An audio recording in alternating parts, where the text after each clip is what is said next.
Seriously? But, Mr. Morris, I don't understand, sir. How can you only be telling me this now? I'm afraid that there's nothing really I can do. I'm really facing a crisis. My hands are tied. But what about my film?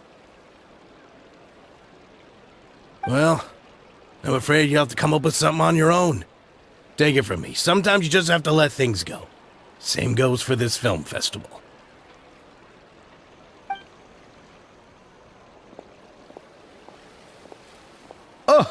Oh.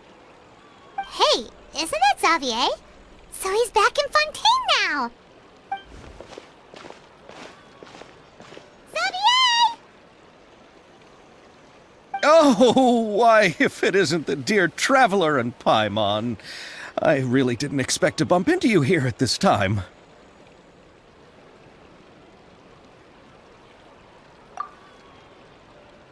Well, I was doing just fine until I received some terrible news just now. The investor I was working with for my upcoming film has fallen upon some hard times and is no longer able to provide the promised amount of funds. Can't you just find a different investor? Unfortunately, that's not how it works. We had signed an agreement specific to the Fontaine Film Festival, stipulating that I cannot work with any other investors until the festival is finished. The Fontaine Film Festival? What's that? Oh, is this your first time participating in Fontaine's Fontaine Film Festival? Then allow me to fill you in. The Fontaine Festival was established to commemorate the legendary Loch Knights, who went on a quest to search for the Oceanids, and eventually welcomed the Hydro-Arconageria. The holiday is deeply connected to the founding of Fontaine, as well as its unique laws and trials. It's one of the most important festivals for this nation. But what's with that weird expression on your face? It's like you're trying really hard to remember something. I was just trying to recall the exact description from the books, in order to avoid any unnecessary arguments over semantics. I usually try to recite things straight from the source. Well, either way, Paimon thinks she gets it now. It's just like the Windbloom Festival in Mondstadt, and the Lantern Rite in Lille. Yes, those are festivals of a similar variety. Who doesn't like a good festival? And just like those of other nations, Fontaine will hold a plethora of events around this time each year.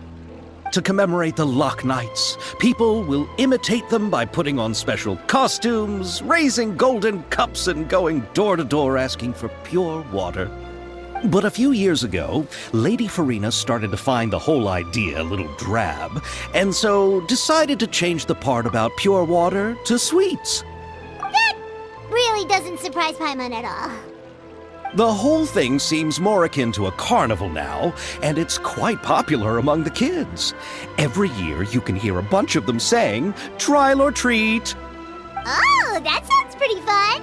But how does that connect back to the film festival you mentioned? Yes, it appears I've strayed off topic. I just got too excited after seeing you. Let me get back to the point. The Fontaine Film Festival is an event proposed by the Fontaine Film Association this year. Now that film technology has matured as a medium, it's the perfect time to introduce more people to the art form. During this time, people may submit films to be evaluated, and the entry with the highest score will be given the Farina Award by the association. The what award? The Farina Award. You know, after the Hydro-Archon. They coined it while Lady Farina was still in power, but even though things have changed, no one has made any motion to update the name. Perhaps everyone still thinks of it as a pretty appropriate name. Even though she isn't the Hydro-Archon any longer, Lady Farina is still Fontaine's superstar. Anyone with eyes can see the way she shines on the stage. Huh. Alright. Guess the name does work pretty well when you put it that way. Oh, but who would have guessed there'd be an issue with the funding? How will I ever explain this to Miss Chiori? Not to say all the other actors who traveled all the way here from Inazuma. Chiori? Sounds familiar. Where have we heard that name before? Yes, that's her. I asked her to oversee the event's art direction, including the design of the actors' costumes and appearances. Oh, Paimon remembers now! Navia said that her clothes were designed by Chiori, and Kirara's outfit too! How to describe her? Well, she tends to be pretty direct and can be very forceful when it comes to dealing with people. The fashion world in Fontaine has dubbed her the Thundering Seamstress. Her remarkable designs have led many Fontainians to become very interested in Inazuma. Anyway, Chiori is acquainted with all the actors I've invited from Inazuma. Without her help, I don't think I would have been able to get such an international cast for the film. She really is a kind soul. Who are the actors from Inazuma? Do we know them? Why don't the two of you accompany me to the Aquabus station to welcome them? Judging from the time, the Aquabus should be arriving shortly. Chiori will be waiting to meet me there as well.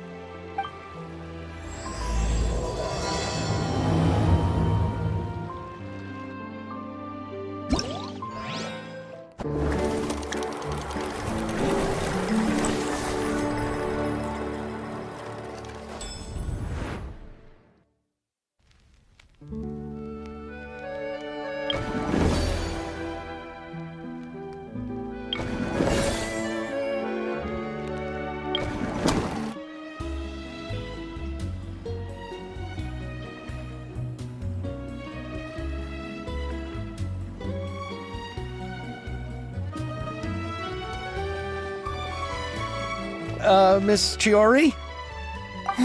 Your talk with the investor sure went fast. The Aquabus hasn't even arrived yet. Oh? And who are they? Allow me to introduce you. This is the Traveler and Paimon. Pleased to meet you. Likewise! We've heard the owner of Chioriya Boutique is a skilled seamstress, so it's a real pleasure to finally meet you in person. Thank you. I just wanted to make sure she wouldn't always look like a cat that had been unceremoniously dropped in a bucket of paint. So tell me, what happened? I can tell the conversation didn't go quite as expected. Well, it's like this.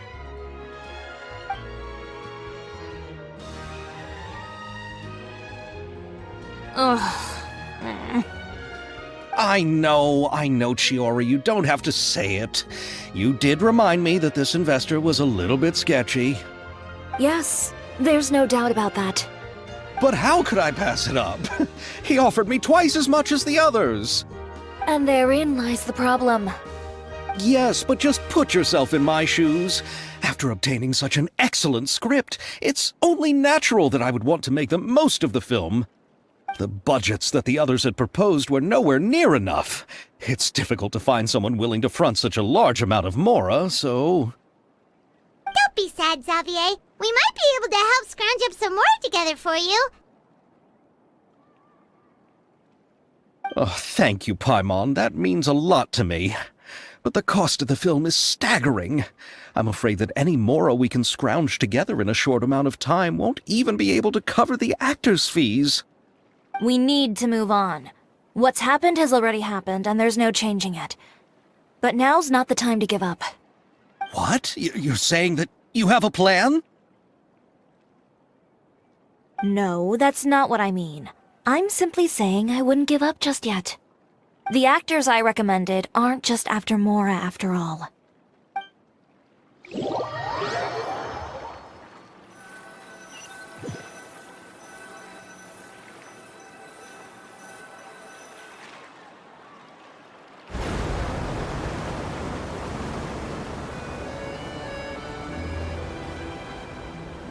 Really? Then where do you live?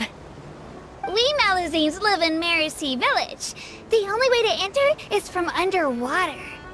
Oh, you must be pretty tired after work every day, right? I mean, you have to swim all that way just to go home. We are so thoughtful.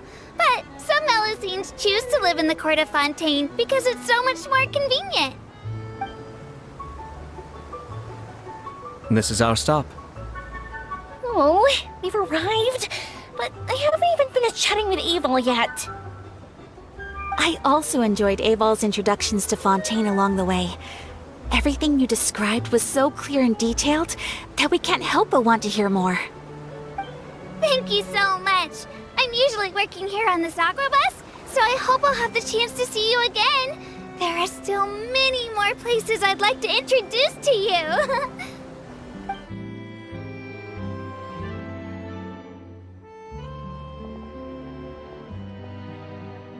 Welcome to the court of Fontaine. Chiori, you sure have changed a lot. This is the first time we've seen you since you left Inazuma. I haven't realized it's been so long. I was in such a rush when I left that I didn't even get to say goodbye. Thank you for extending the invitation, Mr. Xavier. I'm looking forward to a fruitful trip here in Fontaine. It's an honor to have the head of the Kamisato clan visit us. So they're who you meant when you said you had actors coming from Inazuma? Oh? It's the Traveler and Paimon. Wow, what a coincidence! Ayaka and I were just talking about you on the way here. Are you also here for the film? We just ran into Xavier earlier and came over with him. But I'm not an actress. Sir Kamisato and Lady Ayaka are the real actors here. I'm just tagging along with Ayaka to have a good time together.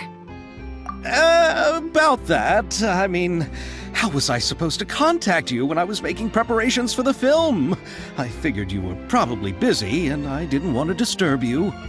So I could only keep you in the back of my mind while I sought other actors to play the lead roles in the film.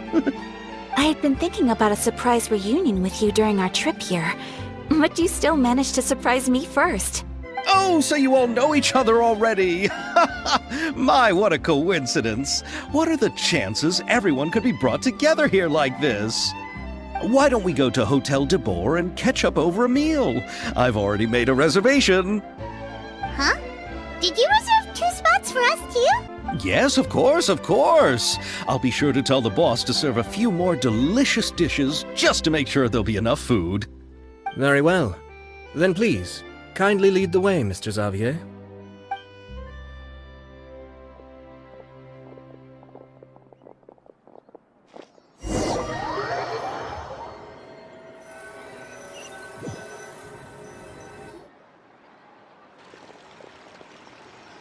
Wow, the buildings in Fontaine are so tall. Just look at how big they are. And there's the fountain that Aval mentioned earlier. It really is a magnificent sight. And look at that huge spinning sphere. Where does it get its power? Wait a sec! Could it be one of those clockwork mecha we've heard so much about? So this is what food from Fontaine is like. It sure is different from what we have in Inazuma. How should I describe it? It seems like you have to go through a lot more steps to make them. And the flavor has many layers too. Yes. When I first went to Inazuma, I actually thought the food there tasted a little too bland.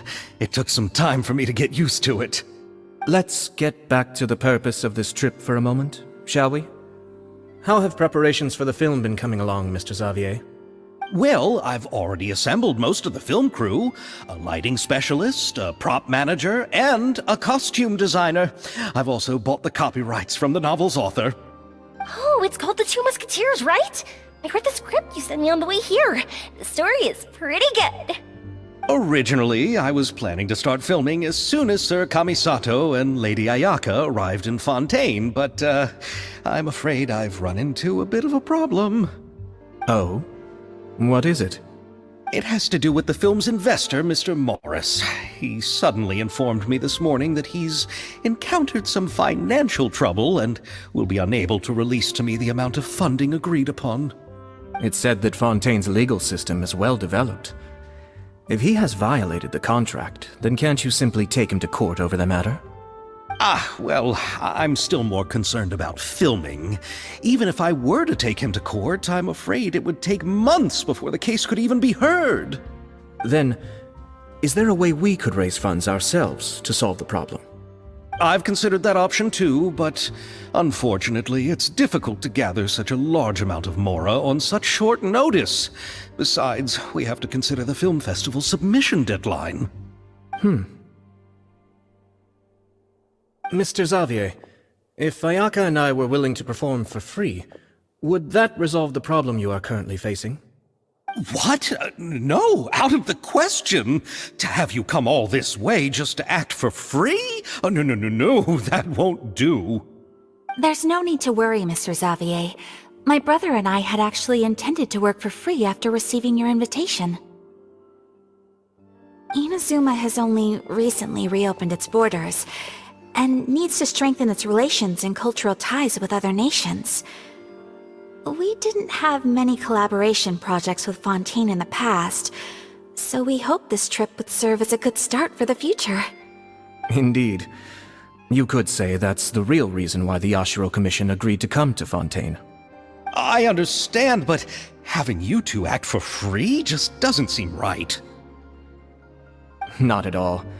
While we're officially here to conduct a cultural survey of sorts, we must express our sincerity if we want to establish formal cultural ties with your nation. This film will serve as proof of friendly cooperation and cultural exchange between Inazuma and Fontaine.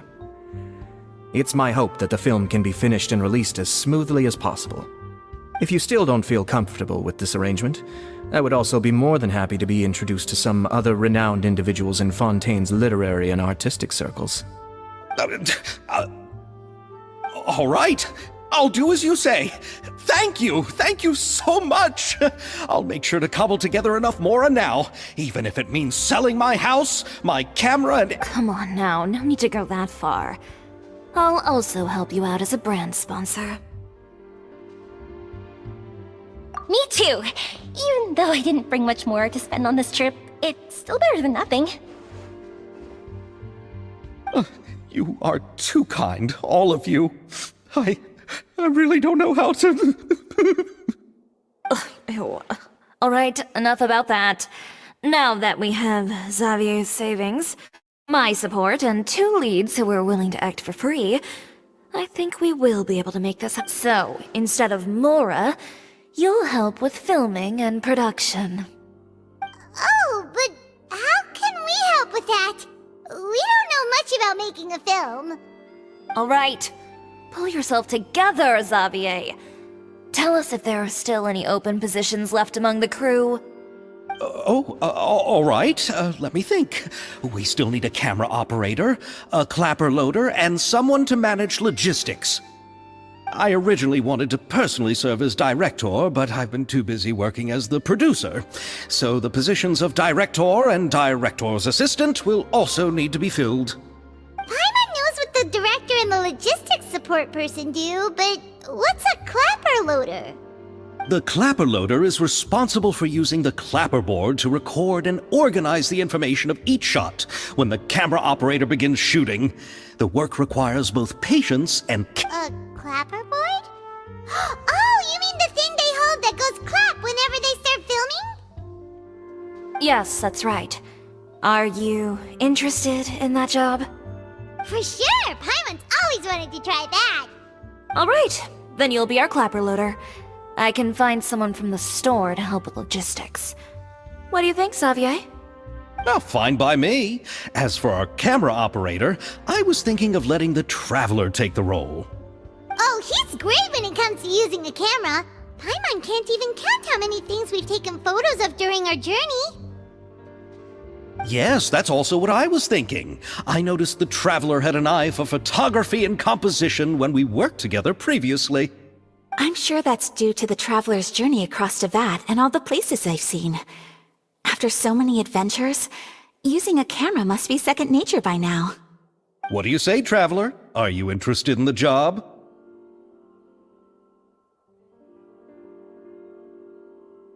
Thank you. It really means a lot to me. Come on, friend. Let me give you a big warm hug. So all that's left for us to find is a director and an assistant. Oh, me! I want to be the director's assistant! All we need to do is help the director, right? I can handle that. All right, then all we need is a director. Oh, all the well-known directors in Fontaine are probably also busy working on their own films these days. I'm not sure who will have time to help. Oh, Farina helped out a theater troupe recently by serving as an artistic consultant. She could be a good director, right?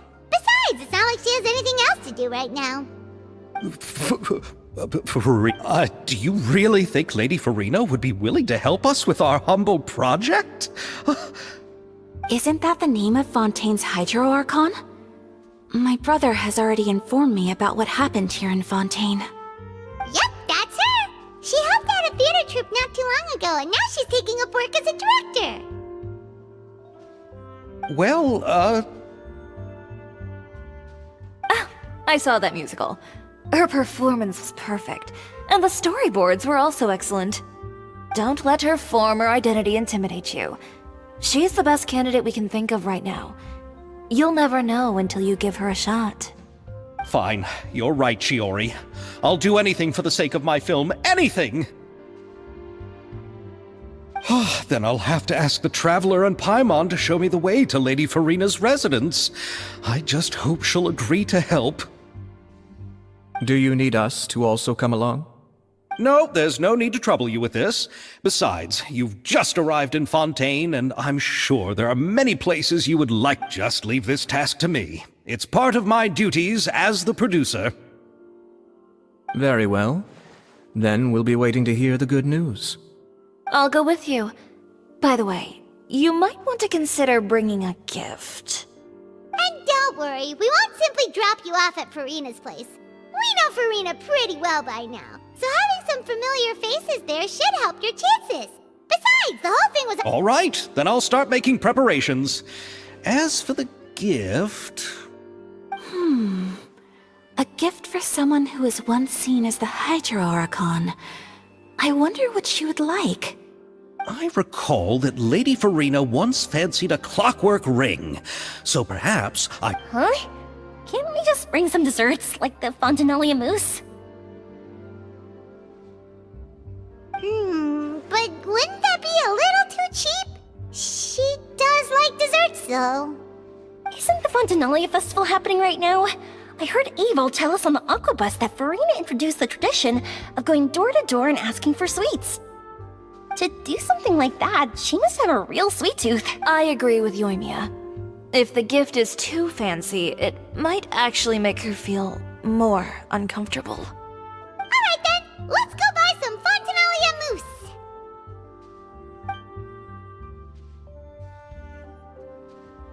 But will that really be enough? We'll be asking her to do a lot of work, you know. You're right. We need to further sweeten the deal. Huh?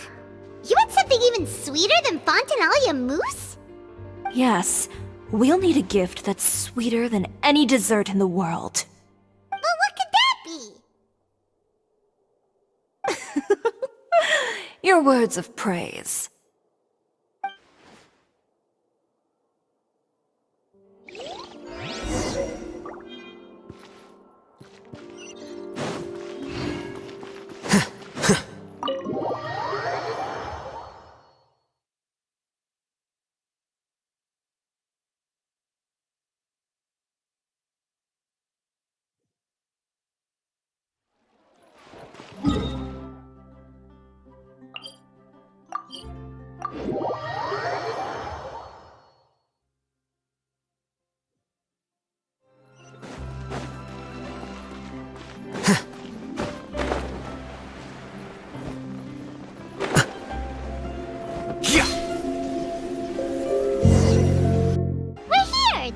Farina lives. Okay, I'll go knock on the door.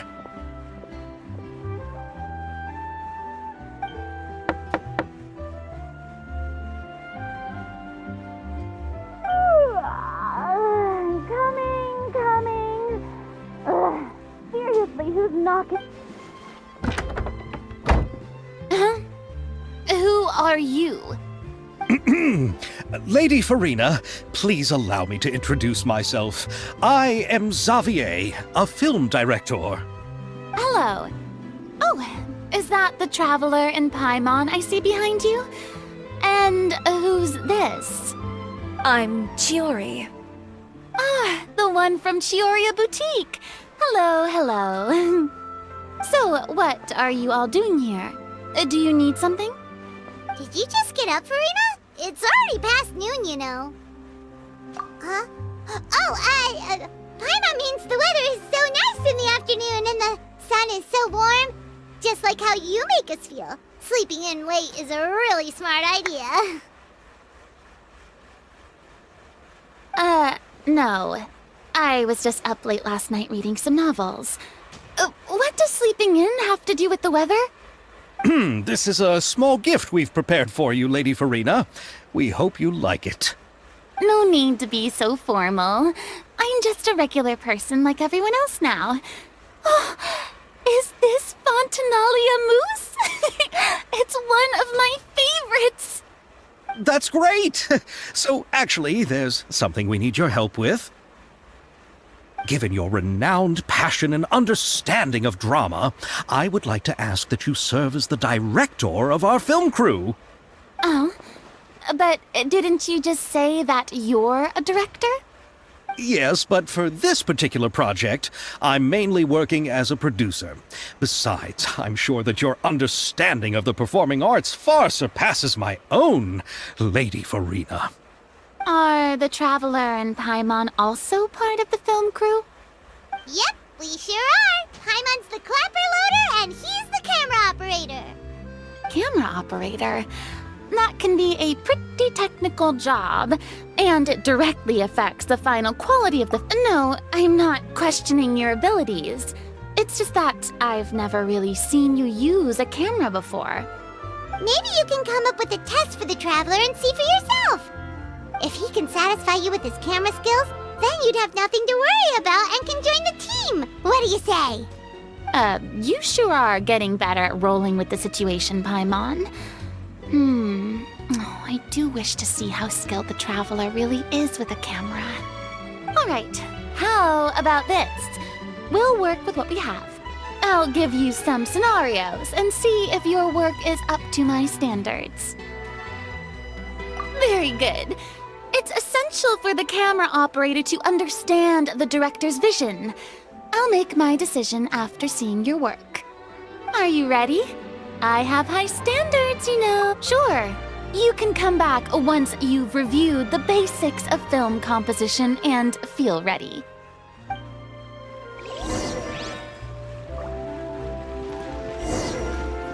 Are you ready? I have high... Okay.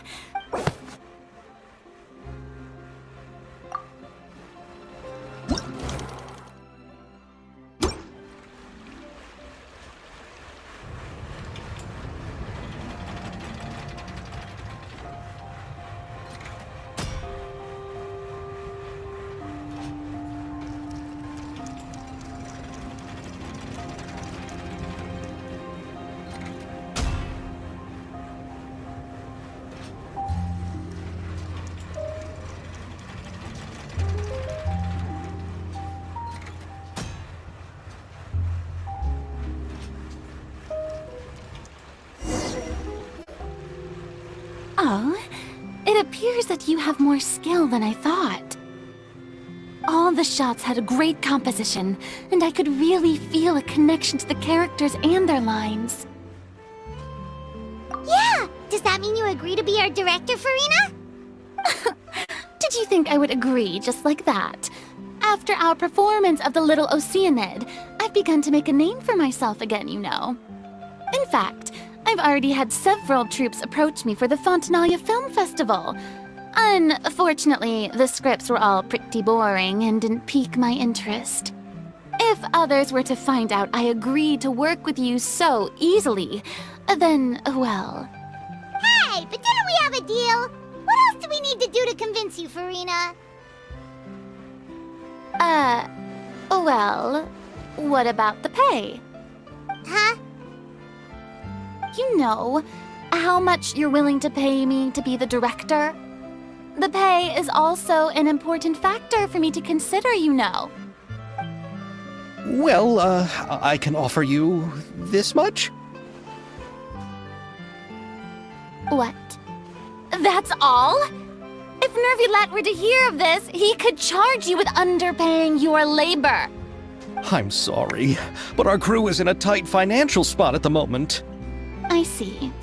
Well, even though it's highly unlikely now that I'll join your crew, there's still something I'd like to ask. Exactly what film are you planning to make? Oh, our script is an adaptation of The Two Musketeers. Huh? Wait, you mean the suspense thriller novel that was a #1 bestseller? Oh, so Farina's read it too. Of course I read it. I've always had a keen interest in artistic works that strike a chord with the populace. I see. It all makes sense now. You must have used most of the budget to pay for the copyright. Not really. The novel's author transferred the copyright to me practically for free once he heard that I wanted to make a film adaptation of the story. The lack of budget is due to another issue. He probably just wants to get his name out there. So, Mora isn't the most important thing to him right now. It reminds me of a delivery courier who wears one of my designs while traveling all across Teyvat. I didn't charge her much for the outfit either. The exposure she provides for my brand is well worth it. So, are you a big fan of this story, Farina? Well, it's alright. The pacing of the story is good, but the character relationships could use some work. When I was reading it, Mr. Xavier, if, hypothetically speaking, I agree to be the director, how much freedom would I have in terms of script revisions and creative interpretation?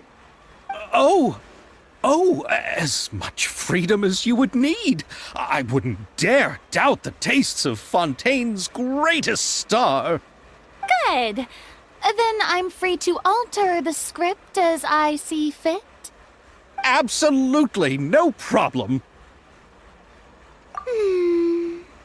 All right. It seems that your crew really can't go on without my care and direction. So, you agree? Yes, I agree. Although the pay is well below what someone of my caliber deserves. A great script calls for a great director. I mustn't let a perfectly good story be ruined due to lack of funds. If you have fine cheese and bread, you wouldn't just let it sit up. Oh, Hydro Archon above!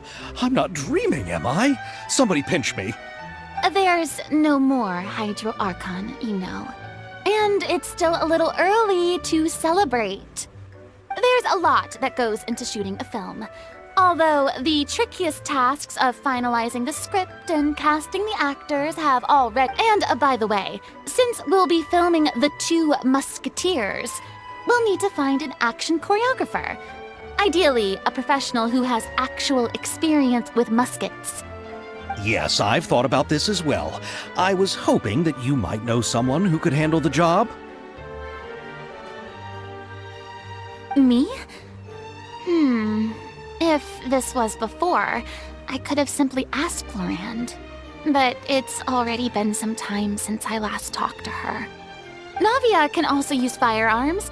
Could we ask the Special Security and Surveillance Patrol? Oh, you mean the Special Patrol's Musketeers? Yes, that's right. They work with muskets every day. I can't think of anyone more qualified than them. They would be under Nervilet's jurisdiction. Unfortunately, I, don't have any connection with them at all. So, in the end, we still have to start by talking to Nervilet. No need to go to all that trouble. I know their Captain Chevres. Oh, you do? Wait, Chiari, how do you know the captain of the Special Patrol's Musketeers? No particular reason. Running a business means dealing with some trouble from time to time, and she's helped me out on a few occasions. In return, I've helped her handle a few situations in which the Special Patrol couldn't get involved directly. So, we've gotten to know each other over time. So you're saying there's been times when the Special Patrol needed a fashion designer to handle a situation? Your work is becoming more and more mysterious. It'd be best to keep it that way. Anyway, enough about that. What do you all think about asking the captain to be— She sounds professional enough. She is a captain after all. I have no objections. But I imagine the Special Security and Surveillance Patrol must be busy with their duties. Do you think she'd really have time to help with shooting a film? And then there's— Well, it just so happens that she's also not the kind of person that's just after Mora. As for whether she has time, I'll have to go and ask her first. Then I'll leave that to you. Macaroni's on sale today, so I've got to go. You can just tell me how things went when we discuss tomorrow's plan later. no problem.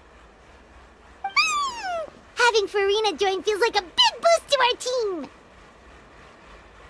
Of course. Just wait until the day of our premiere. You'll witness the true power of my name in these lands. You'll be so glad I agreed to help. I can guarantee that even the standing tickets will be sold out. I'll be sure to ask some people I know to see if they'd be willing to act as extras. Seems like you're finally getting more comfortable with your own reputation now. I didn't ask for the Clapper Loader's commentary, Paimon. Then let's get going. I happen to know where Chevrolet is today. By the way, I'm curious. If my pay is so low, then what about our 2 lead actors? Didn't they travel here all the way from Inazuma? Actually, they told us that they see the trip as part of a cultural exchange, so they didn't ask for any pay. What?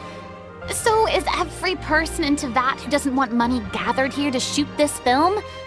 Don't tell me Chiori isn't being paid either. I already knew Xavier from before, and he's also agreed to give my brand some good exposure. It seems the gods have really smiled upon you, Xavier. And that certainly doesn't include me, mind you. All right, this is the place. But where's the captain? There's hardly anyone around here. She's over there. The one with an eye patch reading in front of the newsstand. Oh, her! Paimon could tell there was something different about her.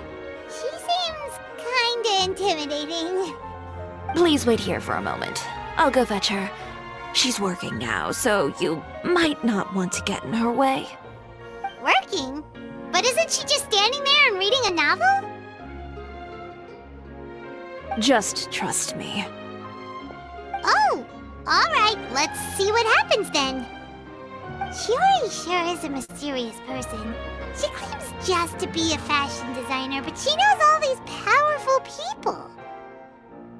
The court of Fontaine isn't particularly tolerant of visitors from overseas, so it isn't easy for a foreigner to promote their brand here.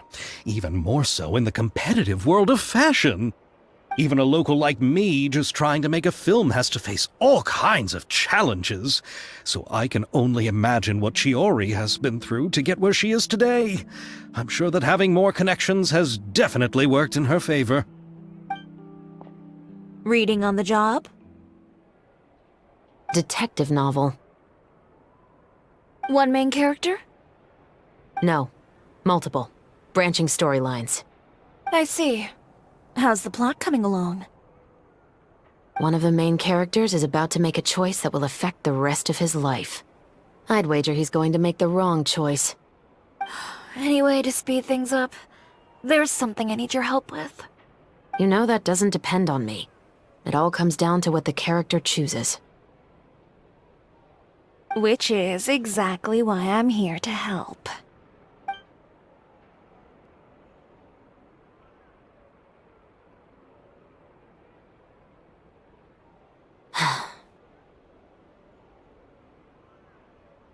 All right. It appears he made the wrong choice in the end. Halt! Huh? What's going on? Hand over whatever you're holding. Oh, it's just a book. I didn't buy anything else. Then I'm sure you wouldn't mind letting me have a look. Excuse me, officer. I don't mind you standing around here, not purchasing anything, but I'd prefer if you didn't disturb my customers. It's bad for business, you know?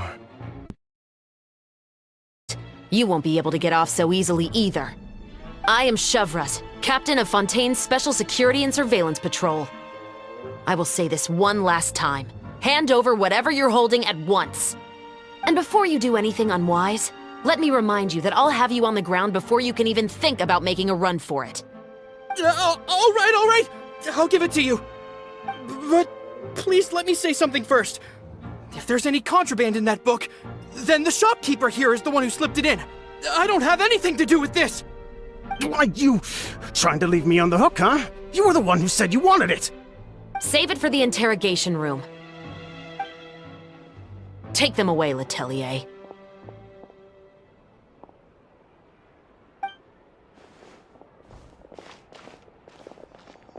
What's going on here? 1 second you're reading a book and the next you're escorting people away! And who are... Oh! Aren't you the traveler who's been all over the papers recently? Chiori, I'm assuming what you wanted to ask me about has to do with them, right? Maybe I can let you in on what's happening then. Now that Vacher has been brought to justice, no new shipments of synth will be made and distributed to sellers. The Fontaine guards have been busy collecting the remaining synths still circulating on the market. Thanks to a tip from our reliable source here, this should be the very last batch. Oh, so you were pretending to read a book in order to catch the bad guys! Oh, Paimon almost forgot to introduce ourselves. Paimon is Paimon, and this is the Traveler and Xavier! Hey, I'm Chevras. You probably already heard me introduce myself, so I won't bother. Yeah, why didn't you make a move as soon as you had the chance? Were you worried that my intel wasn't accurate? No, I wanted to see if the shopkeeper would turn himself in first. All he had to do was come up to me and say that he didn't know where the synth had come from. If he did that, then I wouldn't have had to press charges on him. He had the whole day to turn the synth over to Chevras. But instead, the moment I came up and blocked Chevras' line of sight, he took the opportunity to sell it off. Yep, he made the wrong choice, even though the right choice was right there in front of him. But you knew they wouldn't make the right choice. Yeah, I knew. I was just hoping I'd be wrong for once. Enough about that, though. What did you want to ask me about? Oh, you see, it's like this.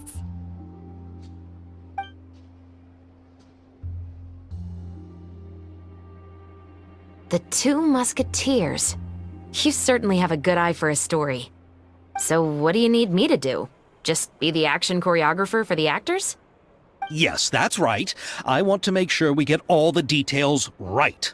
I want the actor's posture and understanding of firearms to be as realistic as possible. However, I'm afraid this work will require a bit of your time, since you'll have to be present whenever we're filming. Also, as for the pay... No need to say any more. I'll join. Huh? Just like that? What Bullchecker is really saying is, if you wanna fight the Oni King, you have to go through sky-cleaving white iron lavender melon first. Really? You're willing to help us with our humble film project? Sure, it's no big deal. As I said, we've wrapped up our investigation here, so I don't have any other tasks on my plate for the moment. Besides, I personally really like this novel. I even have the collector's edition at home. Stories where justice prevails over evil never get old for me. Then we've got a deal? Yes, I'll see you on set tomorrow. Oh my! I can hardly believe it! I should tell Lady Farina immediately.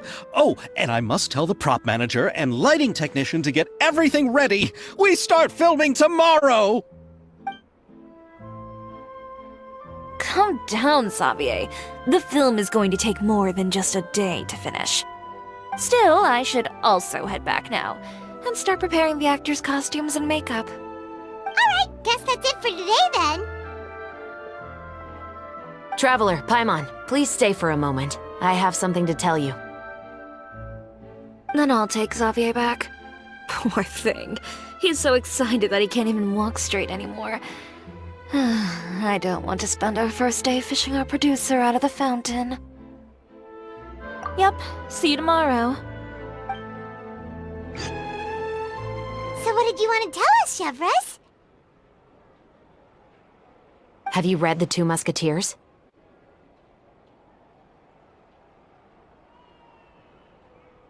The story is about a pair of children born into the household of a baron, and their struggle to survive together and take revenge for their mother.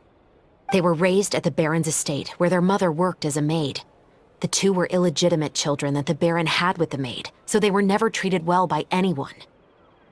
One day, upon returning home, they found their mother had been murdered and left dead on the floor. It was quite evident that the culprits were the other members of the baron's household, who never had any kind words to say to them. However, the baron was able to exert his influence and keep the whole thing under wraps. The mother's death was eventually deemed as a suicide, and there was no chance of bringing her murderers to justice. The two siblings decided to flee and someday avenge their mother. Many years later, members of the baron's family suddenly started turning up dead one after the other, all killed by gunshot. A rainbow rose was found on each of the victims' bodies, being the flower that the kid's mother liked best. The baron believed that the mother's soul had come to take vengeance on him, so he lived in fear each day. But it was actually those two siblings who had fled all those years ago. They relied on each other to survive and trained day and night, eventually becoming adept musketeers. They used all of their abilities to collect evidence and clues before executing their plan and exacting revenge on the baron. Their actions let the truth behind their mother's death be known to all. That's quite an exhilarating story. Yep, the baron got what he deserved for his evil deeds, and justice was able to prevail. It was just the kind of story I enjoy. Oh, so is that why you were so willing to join our crew, Chevres? You could say it was one of the reasons. Oh, you mean there were other reasons too?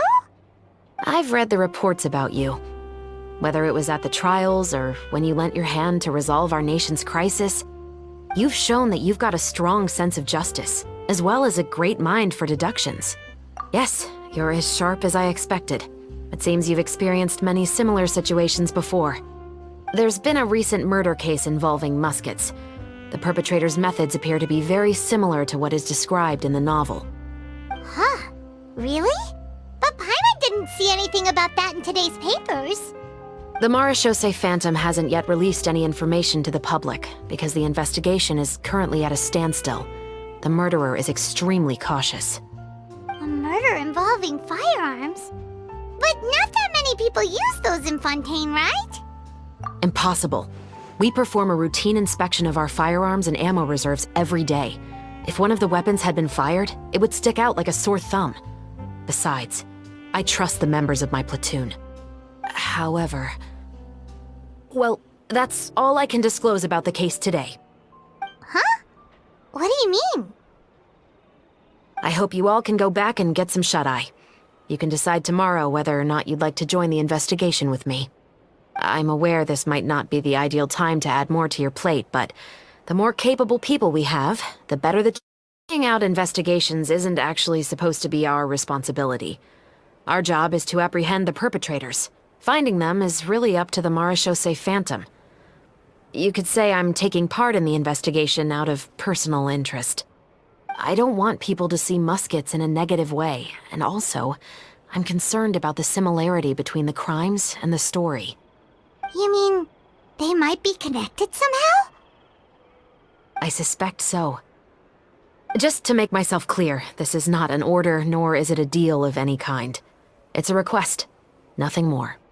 If you two have any interest in the case after we finish filming tomorrow and are willing to assist me, then I would be most grateful. What do you think, Traveler? Yeah, you're right. Paimon's getting a little tired too. We've really been hustling all day. You'd better head back and get some rest. It's good to keep a calm mind, especially when you're about to make an important decision. Otherwise, when the moment comes, you might end up like that shopkeeper and not even realize that the right choice is right there in front of you.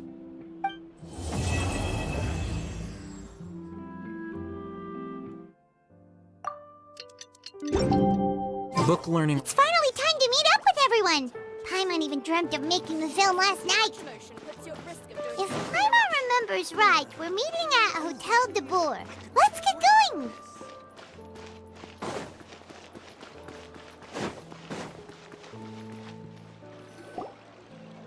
Ayaka! Yoimiya! You're already here! Good morning. Xavier said yesterday afternoon went well. Yeah, and how about you, Ayaka? What were you up to yesterday? After we split up, Ayato went to see Udex Nervillette at the Palais Mermonia. I was originally thinking of going with him, but he said he could manage it himself. He told me to go see the sights around Fontaine and to enjoy the local culture. So I rode the aquabus with Yoimiya and visited the Opera House on Aranias Island. Yeah, you wouldn't believe what we saw there! 2 mechanical puppets that were dancing together! You've already seen them, right? Yeah, those two! Amazing, aren't they? We sat and watched for quite a while. It was mesmerizing. Oh, it was the same for us the first time we saw them, too! Afterwards, we went swimming at the beach! Well, diving, to be exact. It was the first time I ever breathed underwater! I held Ayaka's hand and we counted down together. 3, 2, 1, and then splash! We were beneath the waves.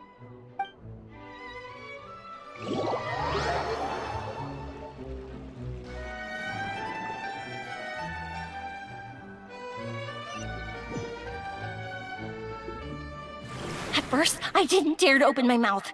But once I couldn't hold my breath any longer, I decided to take a big breath in. Turns out the water wasn't as salty as I imagined. It didn't really taste like anything at all. Before I knew it, I was breathing like normal down there. It was an amazing feeling. Ayaka said I was too nervous and needed to loosen my grip. She got used to everything way faster than I did. I knew that the Traveler could do it, so I had no doubt we could do it too. That helped me feel at ease as soon as we dove in. The underwater world in Fontaine truly is beautiful. I love seeing the romaritime flowers blossoming underwater, like little candles lighting up the streets at night. Yeah, and there were so many creatures that we've never seen in Inazuma. Like those fish that shimmer like a sword blade. Whoosh!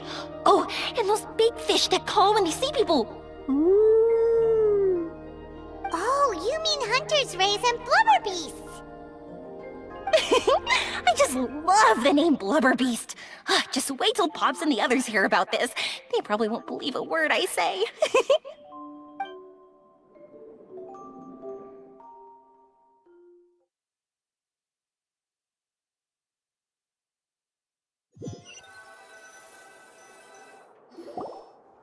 Yoimiya was down there for quite a while.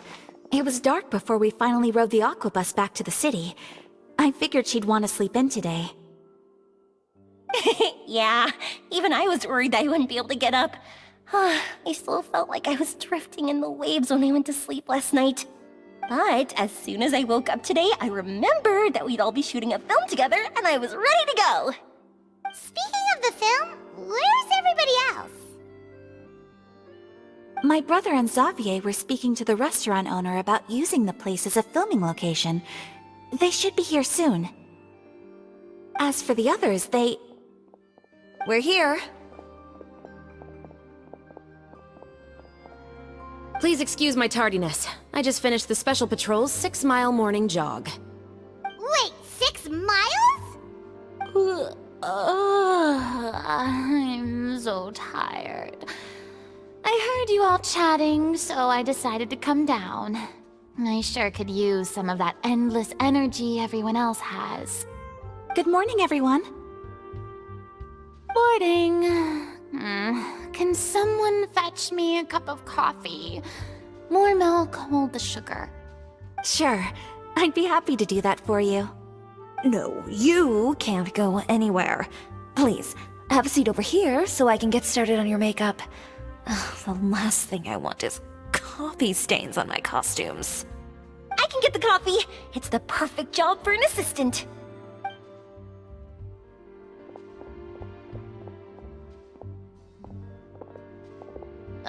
So much energy. Seriously, what's her secret? Oh, Yoimiya's always like that. But you sure look exhausted, Farina. It's because you're not used to waking up so early, huh? Of course not. I spent the whole night reading the novel from cover to cover, marking sections that either need to be omitted or adapted. Wow, Paimon didn't expect you to be so thorough.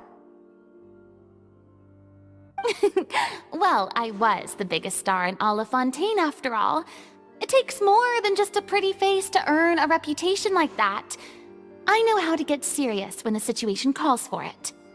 I went all out when I was acting as an Archon, so why wouldn't I do the same for my own life? Here's your coffee, Farina.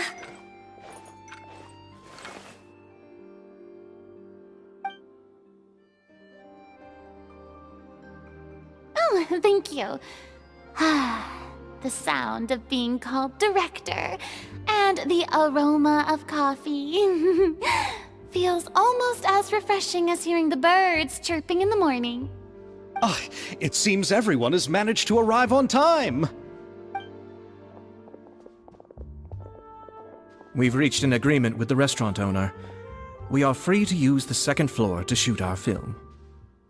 Really? That's great! He is really looking forward to our film, and hopes that providing his restaurant as a filming location will attract more customers. Well then, Mr. Xavier, I'll leave the rest to you. Okay, thanks. First, I'd like to introduce our new members. This is our prop manager, Veronique. She'll be in charge of all the film's props and items. And this is Bonneau, our lighting technician. He'll be in charge of lighting and illumination to set up each scene's atmosphere. Wow, sure feels like we have some real professionals joining the crew now.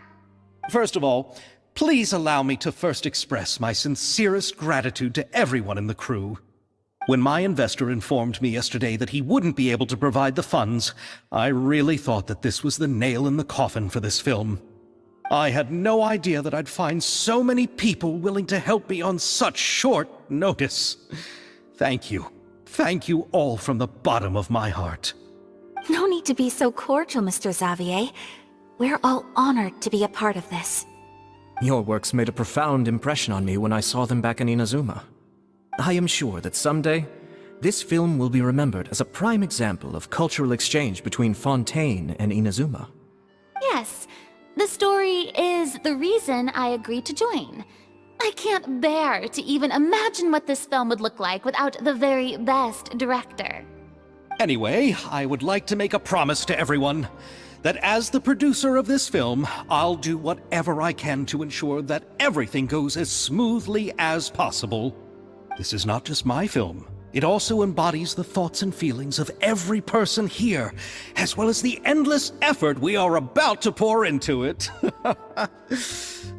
So, without further ado, the Two Musketeers will officially begin filming now! You may take it from here, Director Farina.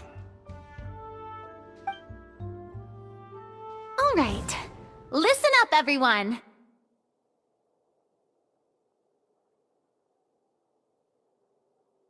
The first scene takes place when the two young musketeers are living at the Baron's home, still unaware of all that is about to happen to them.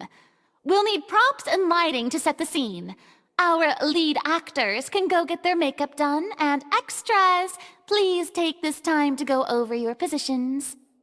Whoa, seems Farina's really kicking things into gear as the director. Is everyone clear? I don't want anyone traipsing around the set like umbrella finches. All right, cameras will start rolling as soon as the set is ready. Let's make a film that'll make some serious waves in Fontaine.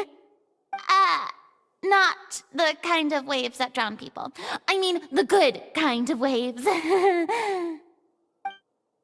like she's still a bit traumatized by that. Anyway, let's go see if there's anything we can do to help.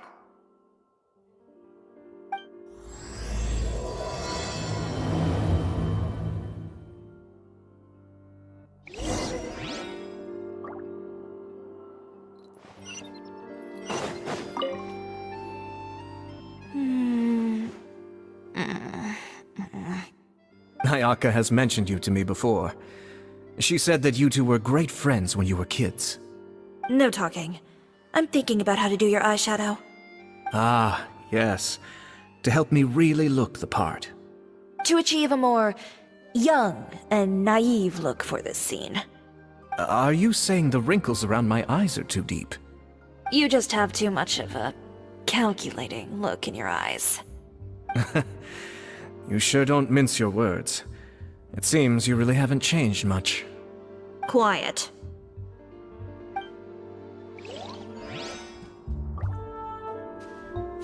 Flicker. How about here? A little more to the left. You got it. Hey, Mia, do you need a hand? No, I'm fine. You know, doing the lighting is kind of like designing a fireworks show. It's interesting to imagine what kind of atmosphere the lights will create. I heard that the Traveler will be operating the camera and Paimon will be the clapper loader, right? Those roles are just perfect for the two of you. Really? Is that because it'll be easy for Paimon to hold the clapperboard while flying? Well, sure, there's that, but that's not exactly what I meant. I just think that after all your journeys together, you two must have developed a super close bond and just naturally know how to work with each other. If I'm not mistaken, the director will want the cameras rolling as soon as the clapperboard goes clack. Oh, I see! It's amazing to see the magic behind filmmaking. Yumiya, we need lights over there, too.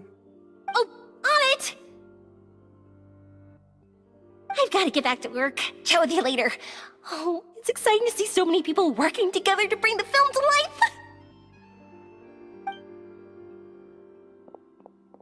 Seems like Yumiya's really getting into it. But she was right. We do have a super close bond, don't we? Paimon's really happy to hear that.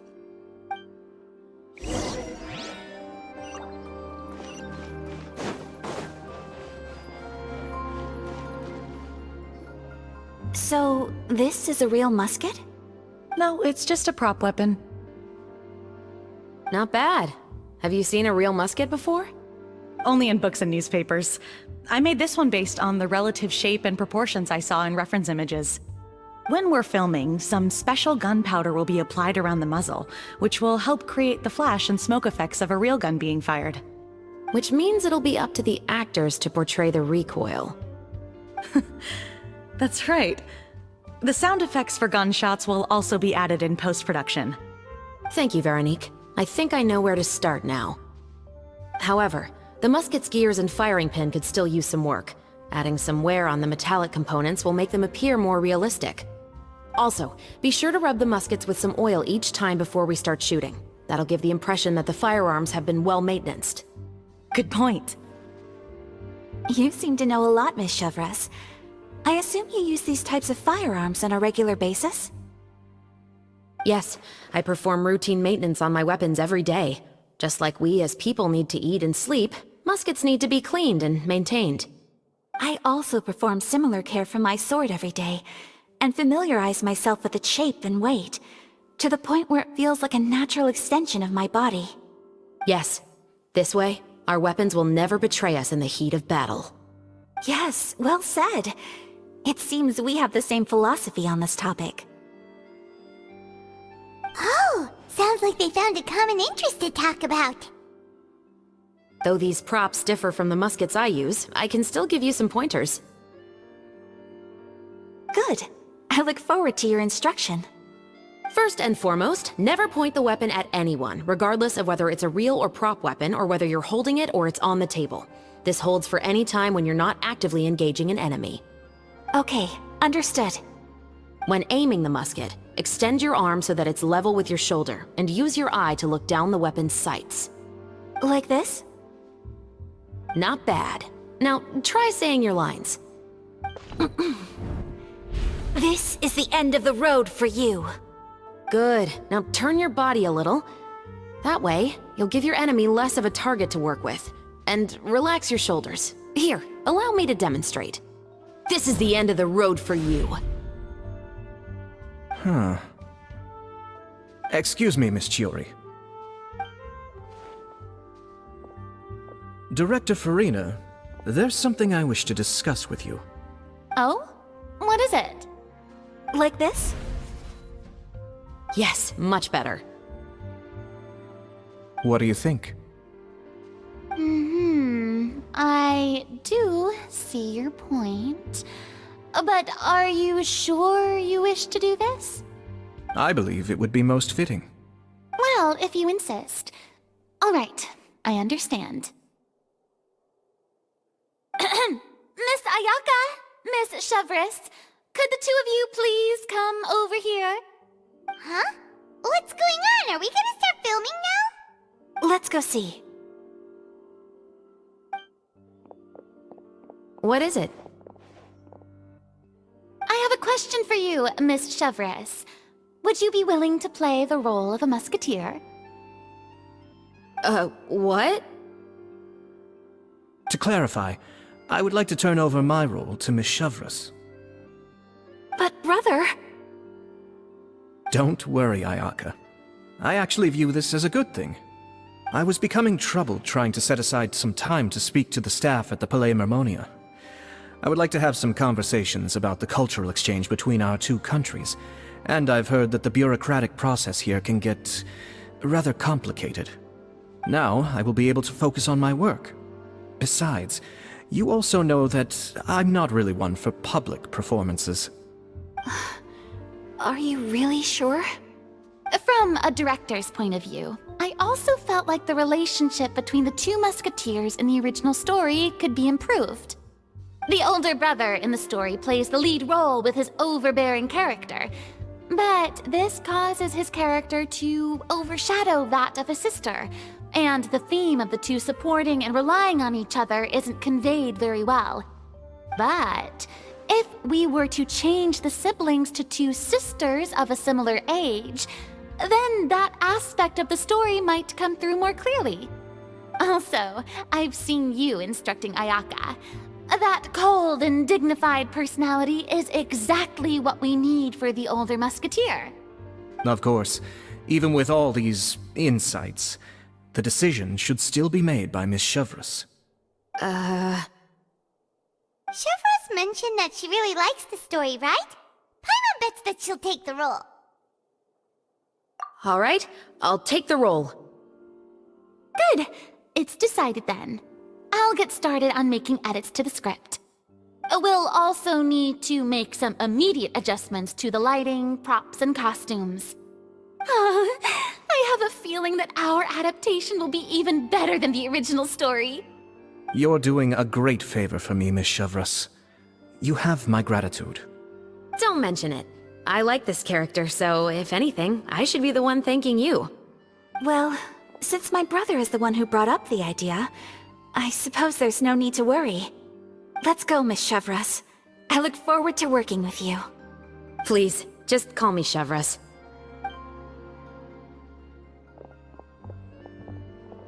Seems like you're really going out of your way to solve the problem I was having with your makeup. Surely you jest, Chiori. I assure you that I was mostly motivated by a desire to spend more time on formal business.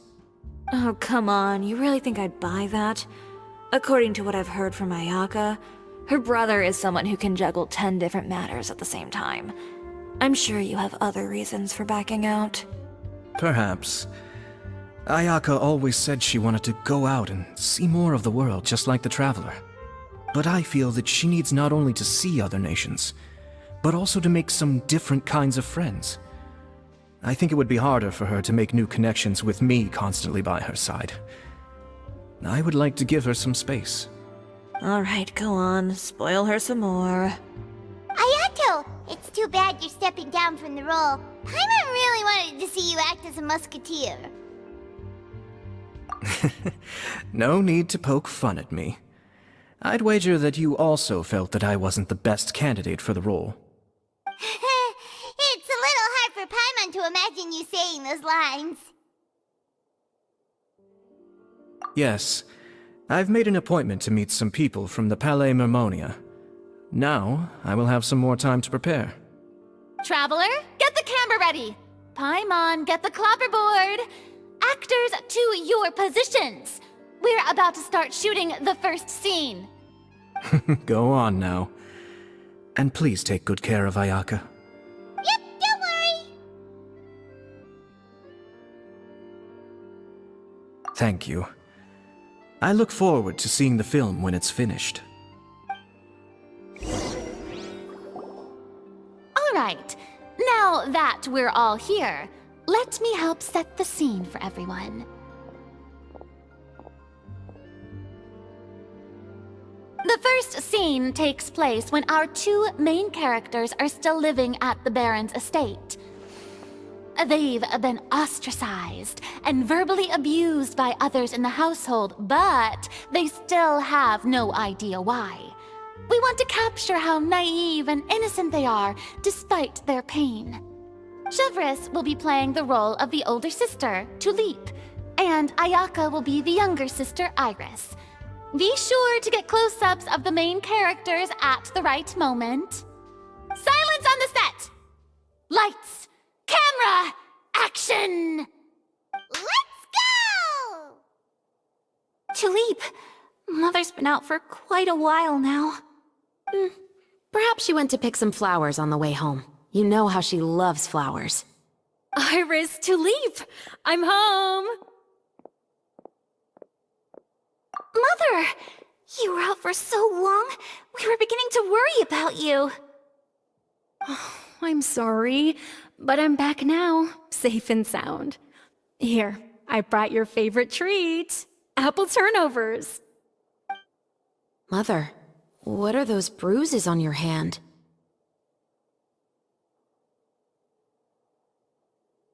Huh? What bruises? Oh, I must have bumped into something while I was working yesterday. But I didn't notice them this morning. Then perhaps they're from when I accidentally tripped when I was out just now. By the way, did you have fun playing at home? What's the matter, Iris?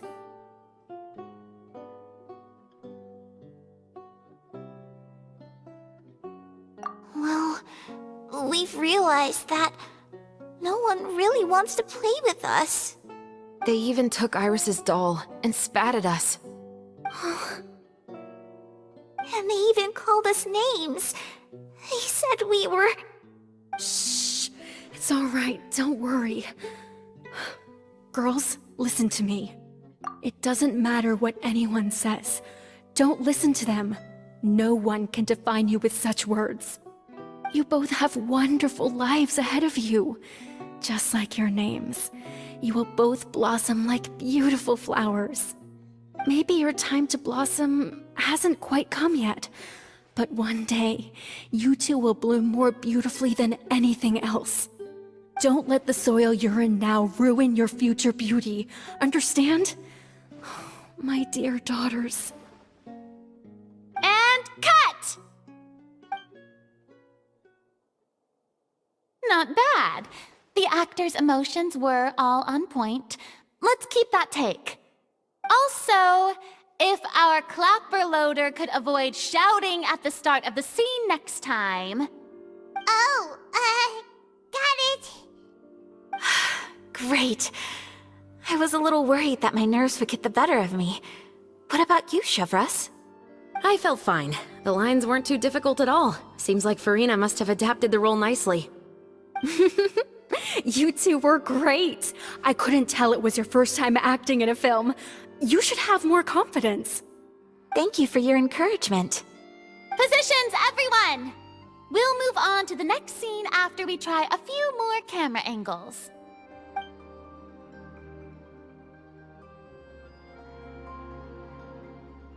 This scene is when our two characters return home, only to discover their mother has been murdered.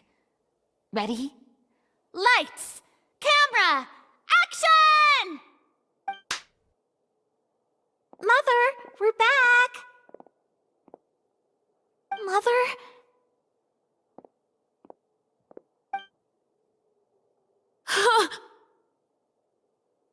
What's wrong, Tulip? Iris, stay away!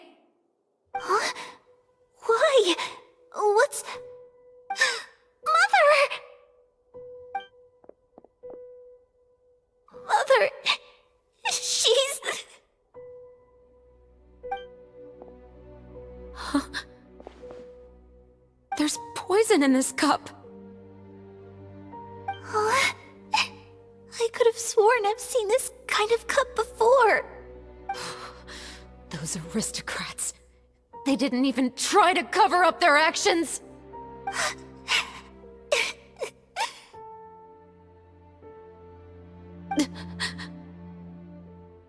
Iris, we need to leave this place. Leave? But now that Mother is gone, where can we even go? Anywhere. All I know is that we can't stay in this house. But are we just going to let them get away with this? We'll have our revenge, I promise you. Just not right now.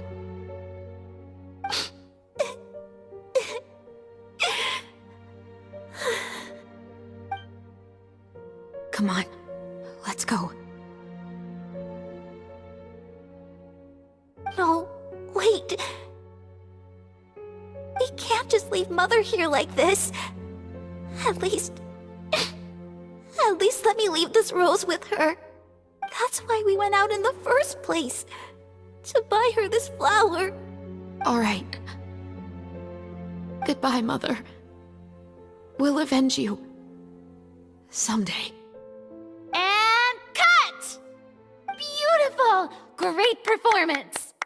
Oh my, you're so amazing, Ayaka! And were those real tears I saw? How did you do it? I was surprised too. Thank you for the kind compliments. Actually, as soon as Director Farina said action, I told myself not to think about anything. I just felt the weight of the moment and became the character. It's quite similar to practicing the art of the sword. You clear your mind and focus only on what's happening in front of you. Ayaka's performance was amazing. Have I discovered an acting prodigy? Pipe down, everyone! We need to move on to the next scene!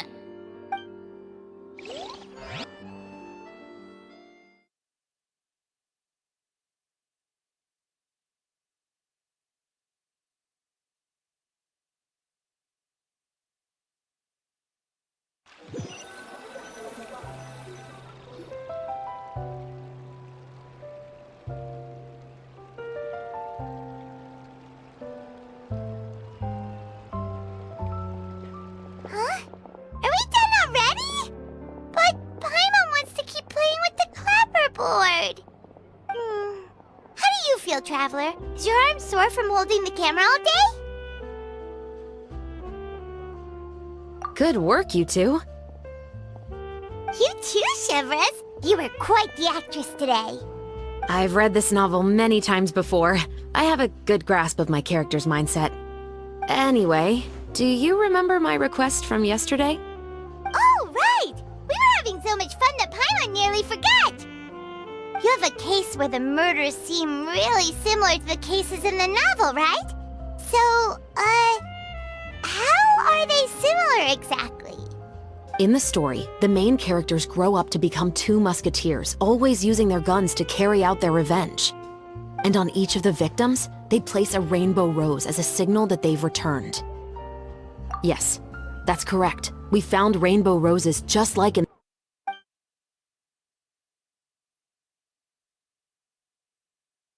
Oh, that does sound pretty concerning. Especially after seeing the script today. Oh, now Paimon can't stop wondering what kind of ulterior motive the murderer might have. What do you think, Traveler? You're smart. Paimon wants to hear your thoughts. Good. On behalf of Fontaine's Special Security and Surveillance Patrol, thank you for your dedication to justice. There's no time to lose. We should start investigating right away. Follow me. Huh? Right now? Well, we just got done filming all day. Paimon's so tired. The most valuable intel always comes after nightfall. They are like small, remote islands in the middle of the sea. If you don't stay vigilant, you will pass right by them in the fog. That's how one of my favorite books always puts it, at least. So, where are we going right now? Let's start by checking out some workshops that sell mechanical components. If the culprit is making their own weapons, it's very likely that they'll visit those sort of places. Welcome to Le Show's Clockwork Workshop. How can I help you? Hello. I'd like to know if anyone has purchased some special components lately. Special components? Sorry, could you be more specific? I mean the kind of components that aren't typically used for clockwork toys, but for firearms. Huh? For firearms? No, we don't sell those sort of things here. Don't misunderstand. I'm not here to cause any trouble. We are merely investigating a case, and we're hoping that you could cooperate. Well, to be completely honest, I'm not even sure what kind of components that would entail. Has anyone ever purchased components here as an individual rather than on behalf of an organization? We have a lot of customers who buy toys, but those who buy components are all regular customers who buy in bulk on behalf of their organization.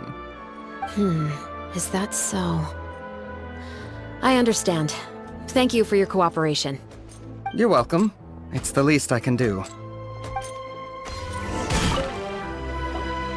Oh, hey, Chevres.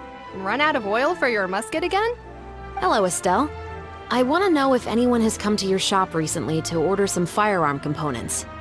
Oh, is this another case?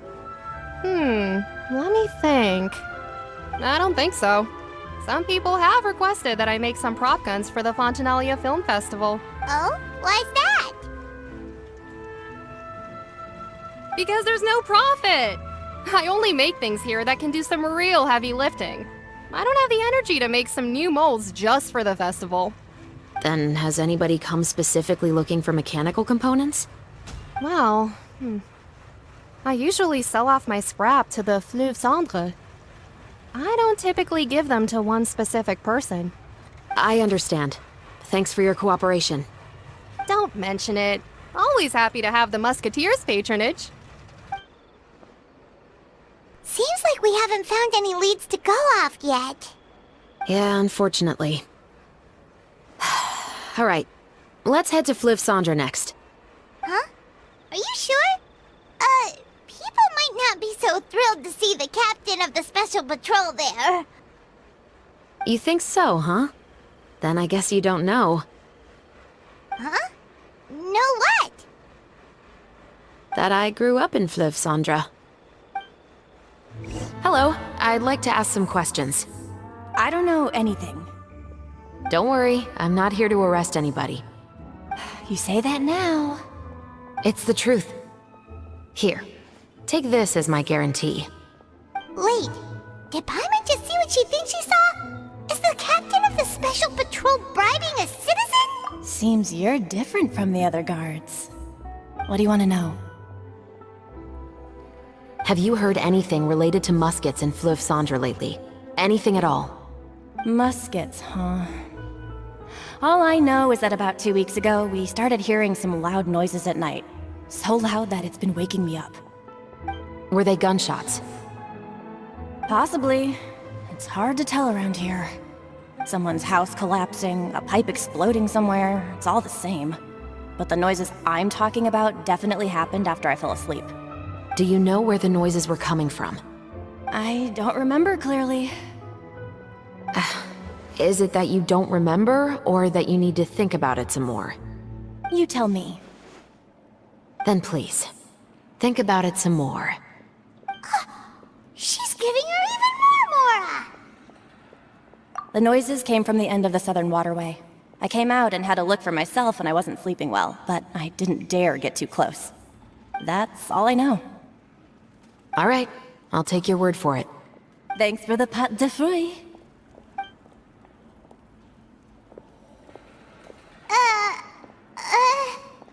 No need to be surprised. I grew up here, remember? I know how to get people around here to talk. Seems you catch on pretty quick. Now then, let's keep going.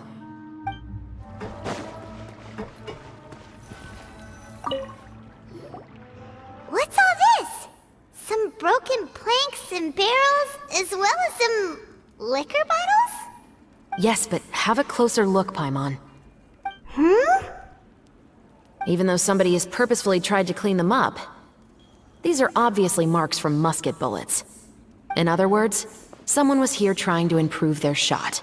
They were using the barrels and bottles for target practice. Could it have been the killer? Your guess is as good as mine.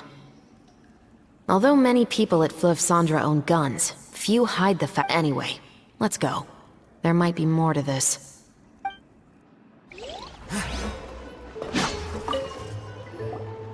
It's been a while, Tetro. Please, just get on with your request. I want to know if you've heard anybody talking about muskets lately. Information isn't free, you know. I've heard that bandits have been extremely active in the countryside recently, and they've been affecting the delivery of goods to Poisson. I can allocate some more manpower to help out with that problem. What do you say? You're still as helpful as ever. One of our men got drunk at dinner about a month ago and lost his gun. 3 days later, it turned up in the corner here.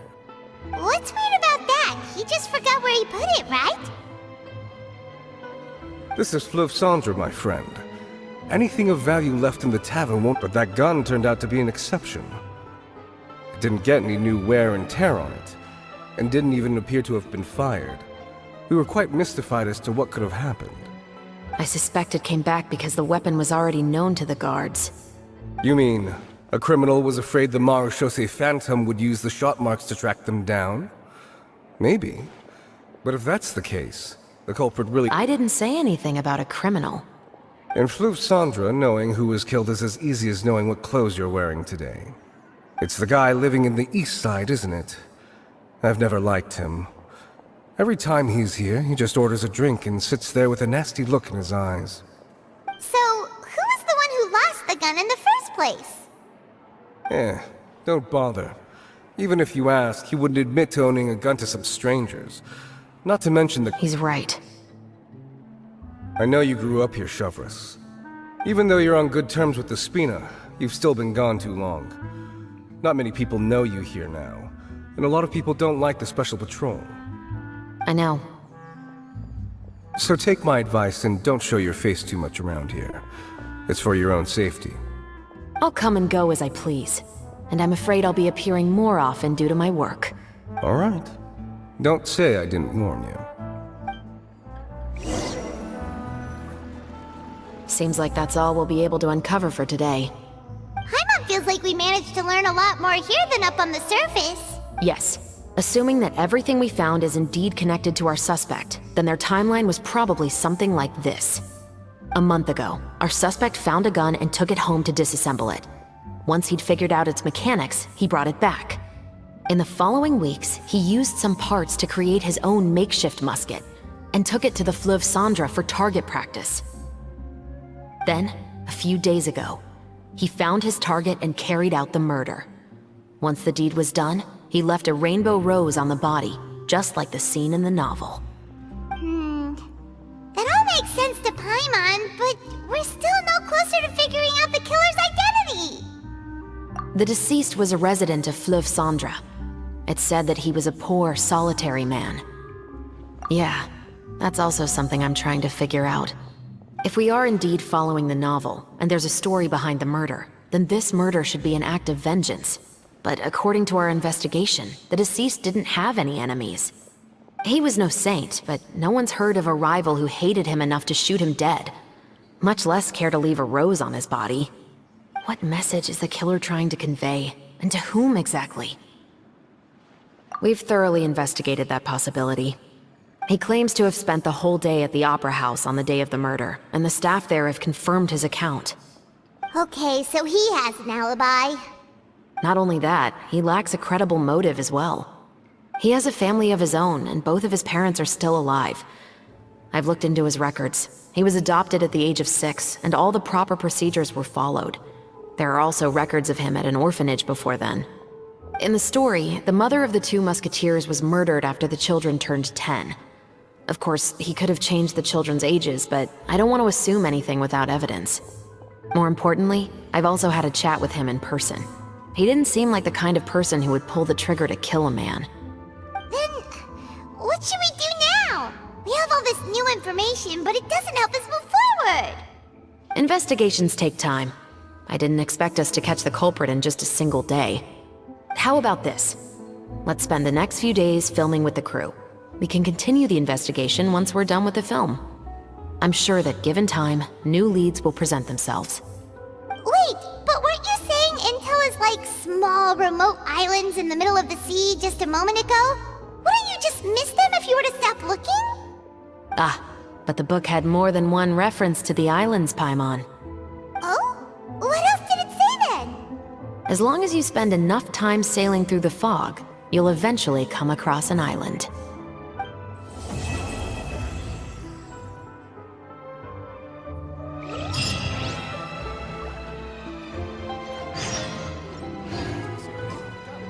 It's filming time again! Our schedule is jam-packed for the next couple of days, too. We've got so many different locations and sets to cover. Anyway, let's head out and meet up with the others.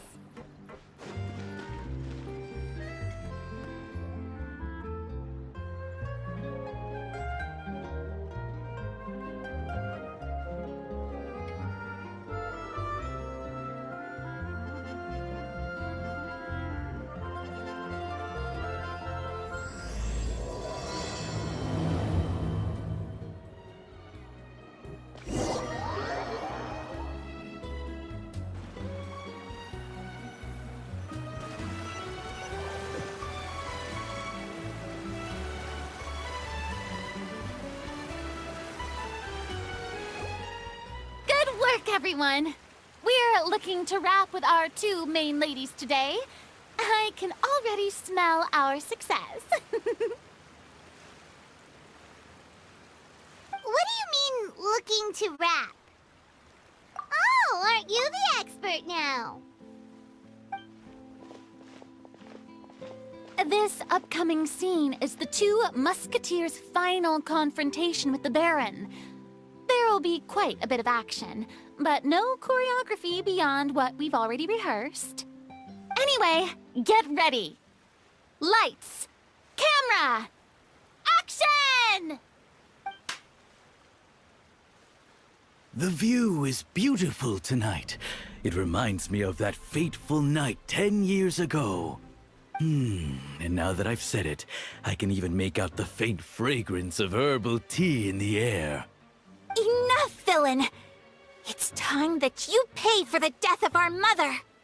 My dear Iris, have you forgotten your manners? How can you speak like this to your own father? I'd sooner swallow all of my teeth than call you father. What did I expect? Seems the daughters have turned out to be just as obstinate as their foolish mother. In this world, mora and status is everything! She thought she could blackmail me using her children and force me to grant her recognition and concessions? Ah, how naive can a woman be? Mother never asked a single thing of you. All she wished was for us to live a peaceful life, just like the others. It was you who personally brewed the poison of prejudice and sent Mother to her death. Compared to that deadly poison, the 2 bullets that will soon pierce through your heart will be like sweet mercy. And that's exactly why I said you're just as naive as her. Did you really think 2 muskets would be enough to defeat me? So let's see. What is stronger? Mora and power, or the 2 muskets in your hands? Get them! Tulip! There are too many of them! It'll be okay. We'll cover each other, Iris. And Mother will be watching over us, too.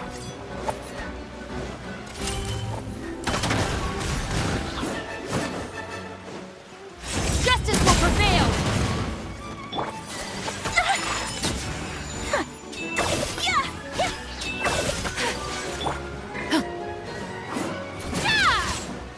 Drop your weapons!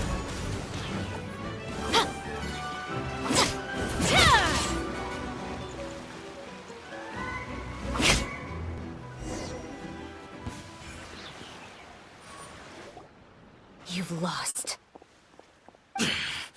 To think I'd lose to my own 2 kids. We are no children of yours. And we'll never call that place our home. Then tell me, what did you do all this for? You lost your mother, and will soon kill your father as well. What will you gain in the end, other than sentences for your crimes? We will gain our long-awaited justice.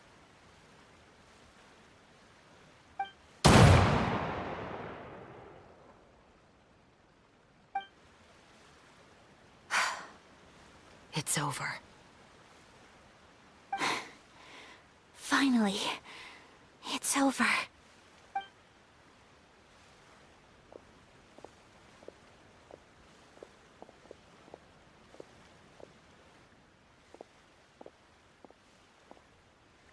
So, where will you go now, Tulip?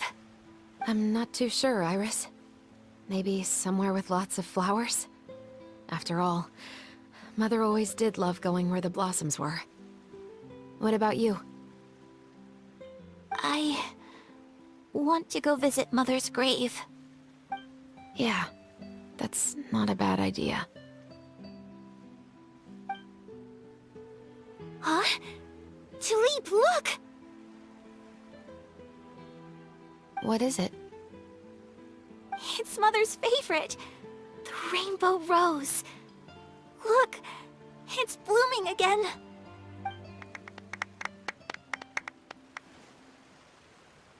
Excellent! That was beyond mesmerizing. Even I didn't expect the scene to go so well. And we got it in a single take. All right, everyone. We've got a wrap for Tulip and Iris. Congratulations, Ayaka and Chevrolet! Thank you. I didn't expect our parts to wrap so quickly. I wish I could savor the experience for just a bit longer. Paimon totally understands. Paimon's not ready to say goodbye to the clapperboard either. Filming has really been a lot of fun. You were great too, Chevrolet. The way you said, long-awaited justice. It gave Paimon chills.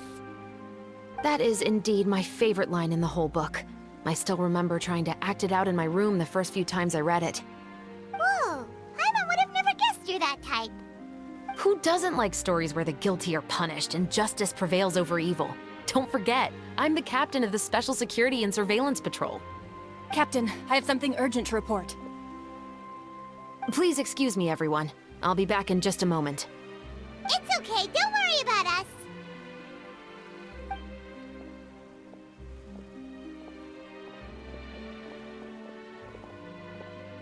Oh? Was she whisked away by work already? I was just about to tell her how great she did. It seemed like some urgent official business. Then perhaps we should thank the stars that we were able to wrap both of your parts so quickly today. Switching around the filming schedule would have been a real pain. Anyway, I actually came over to let everyone know that we're all done for today. You can go home and get some rest. And one last thing, Miss Ayaka. Your acting skills today were immaculate as always. Are you sure you won't consider taking up full-time acting? See, I just happen to know this great troupe that's still looking for a lead actress. Thank you for your kind words, Director Farina. Unfortunately, there are still many matters that I have to take care of back home at the Yashiro Commission. I cannot remain in Fontaine to pursue an acting career. Nevertheless, I will make sure to treasure this incredible opportunity in my heart. Oh, that's a shame. But I understand. Just let ever change your mind. I believe it's also about time for me to take my leave. But hopefully I'll see you on set over the next few days. Even though my part's wrapped, I'd still like to swing by and help out the crew. See you tomorrow, Traveler and Paimon. Yep, see you tomorrow! Well, what should we do next? Maybe we'll go investigate the case some more with Shivers today. Traveler, Paimon, please come with me. Huh? Where are we going? You could say that our ship has finally chanced upon one of those small, remote islands of intel.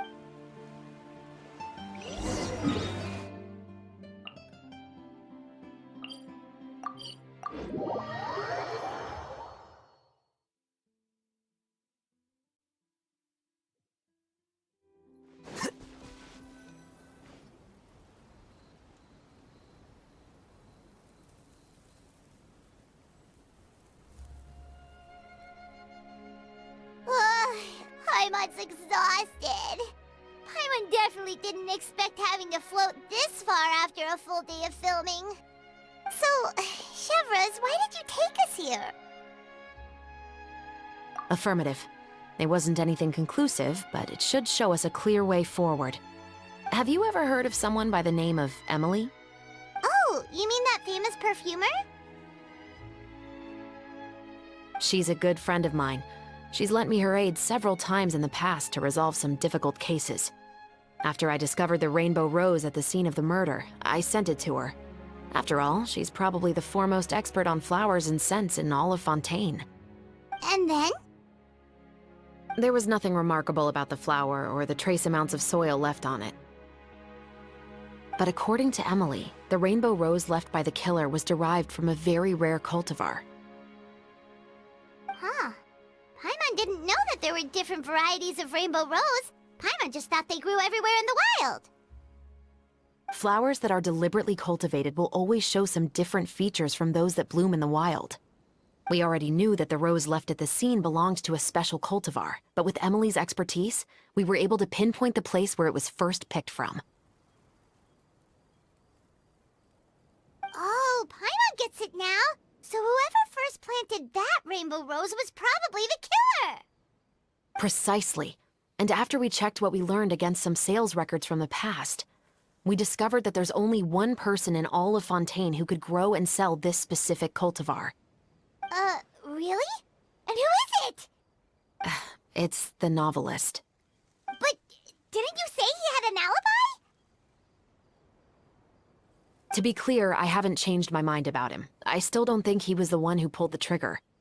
However, that doesn't mean the true culprit never visited him at his home or never purchased a rainbow rose from his garden. Whatever the case, we will have to confirm a number of things with him. So you mean the next place we need to go is... Yes, we're going to pay him a visit at his home.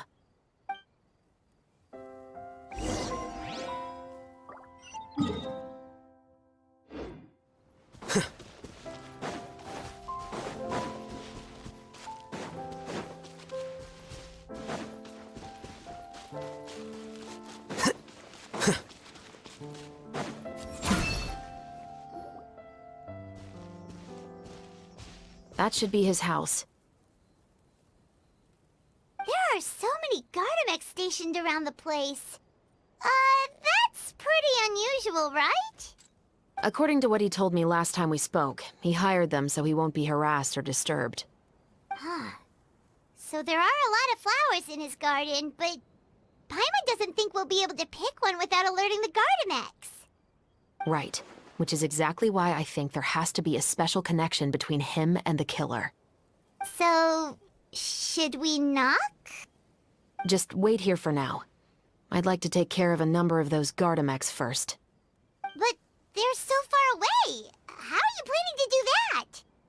Don't forget, Paimon, I'm actually the real-life captain of the Mosqueteiros.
All clear.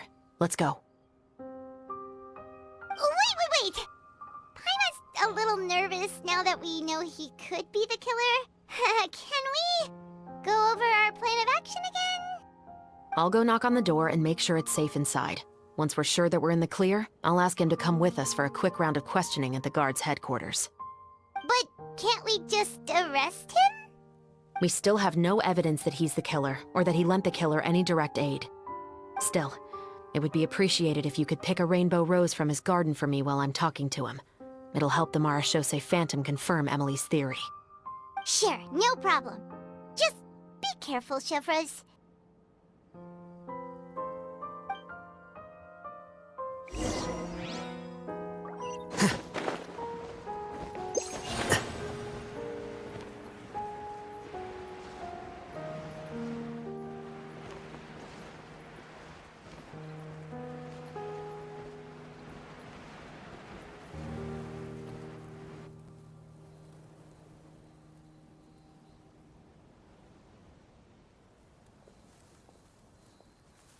Excuse me, Mr. Baptiste, are you home?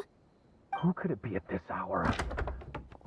Oh, it's you, Officer Chevros. Would you mind accompanying me to the guard's headquarters, Mr. Baptiste? We would like to ask you some questions about a case. Oh, is it still regarding the murder case from before? I cannot confirm or deny that at this time. So it is then. Listen, I need you to come with me, Mr. Baptiste. Miss Chevros, I'll save you the trouble. Oh, and you two over there? There's no need for you to pick my flowers either. It's not time for them to bloom yet. Oh! Okay.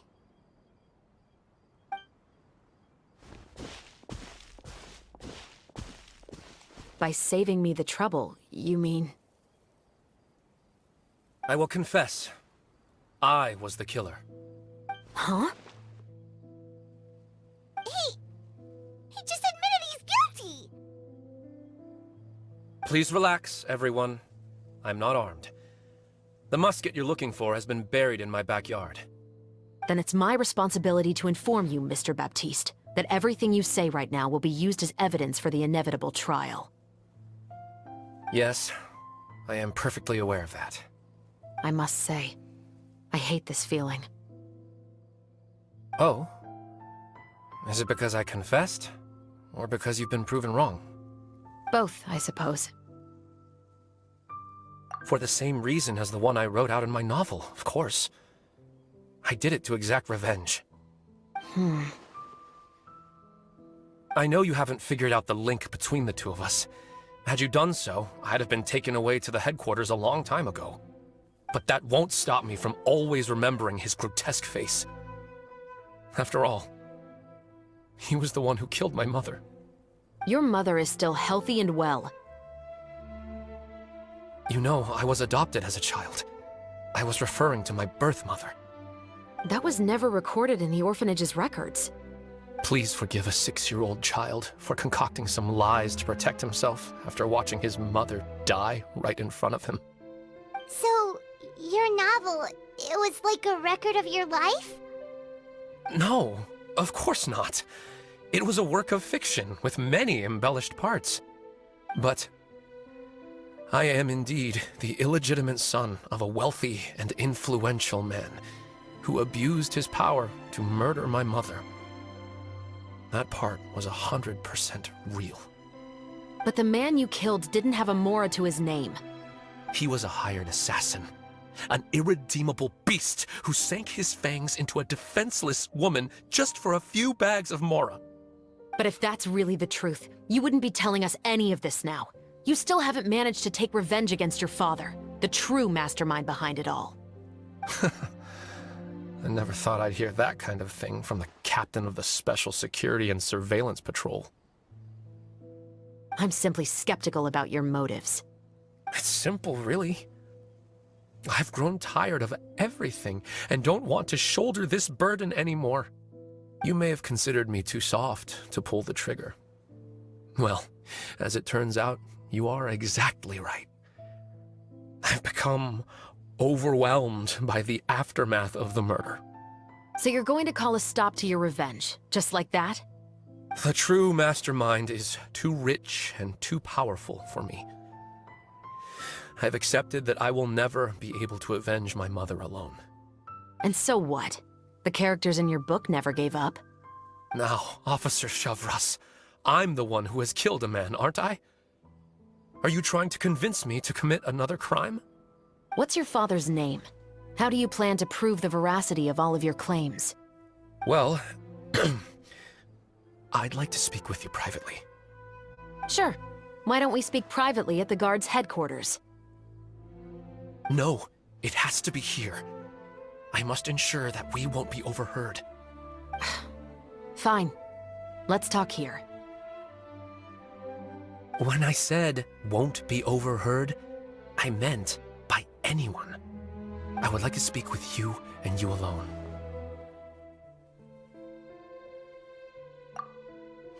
Thanks. I appreciate it. Please stay safe, Shavras.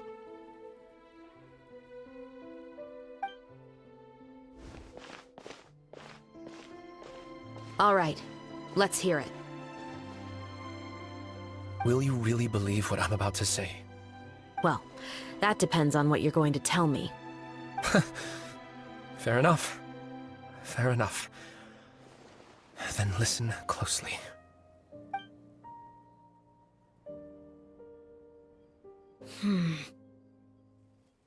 So that's how it's all connected.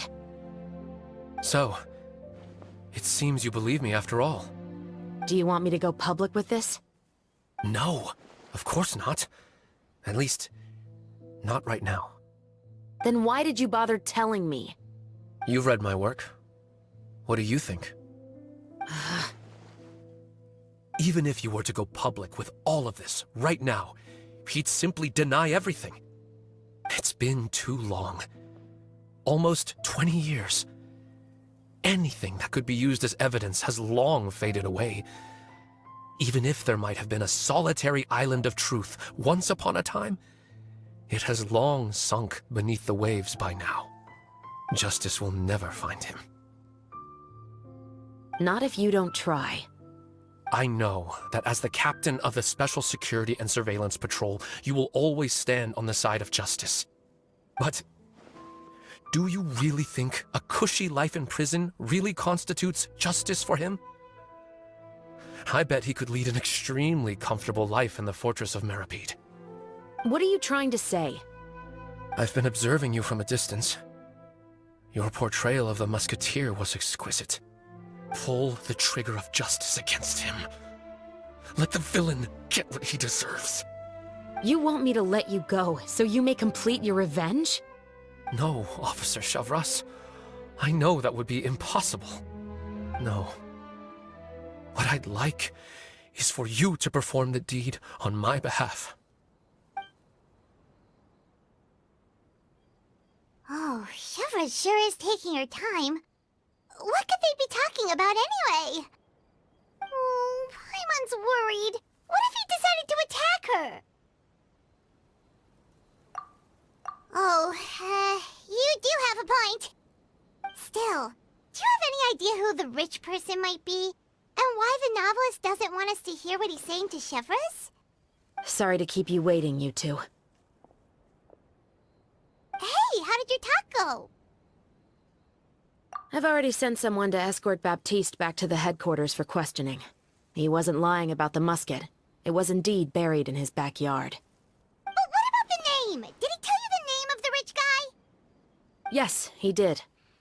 But for now, I have to return to the Special Patrol. There are still a few loose ends I need to tie up.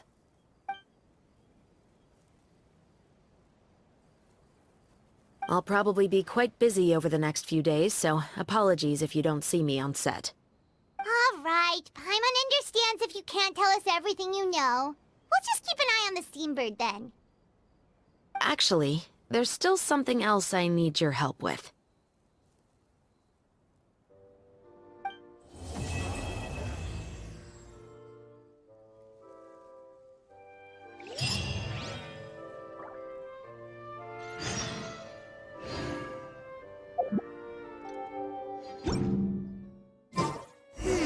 We Severus since that night at Baptiste's place. Well, guess there's no point in worrying about it now. Let's go join up with the others. Here you are.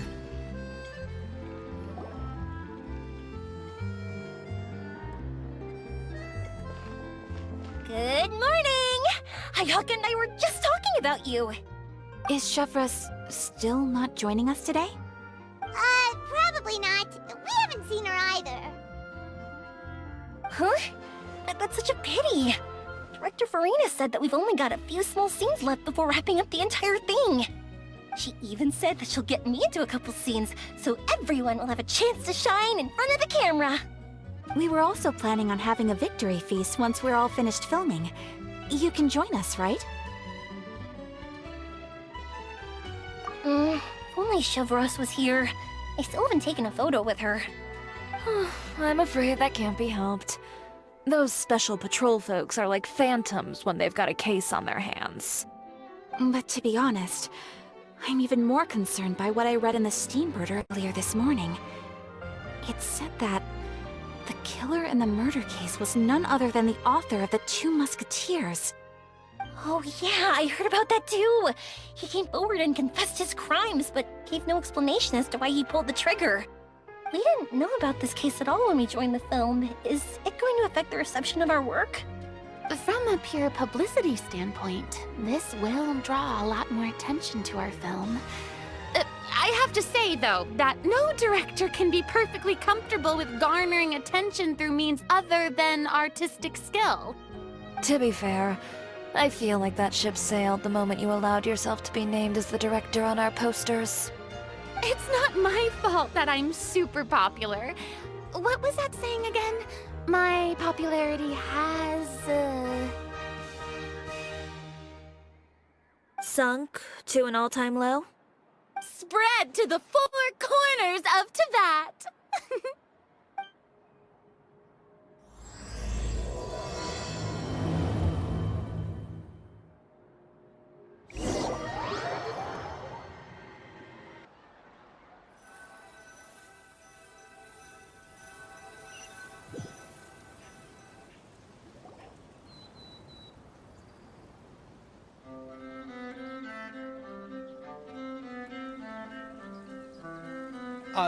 Excuse me, everyone. Xavier! Feels like it's been ages since we last saw you.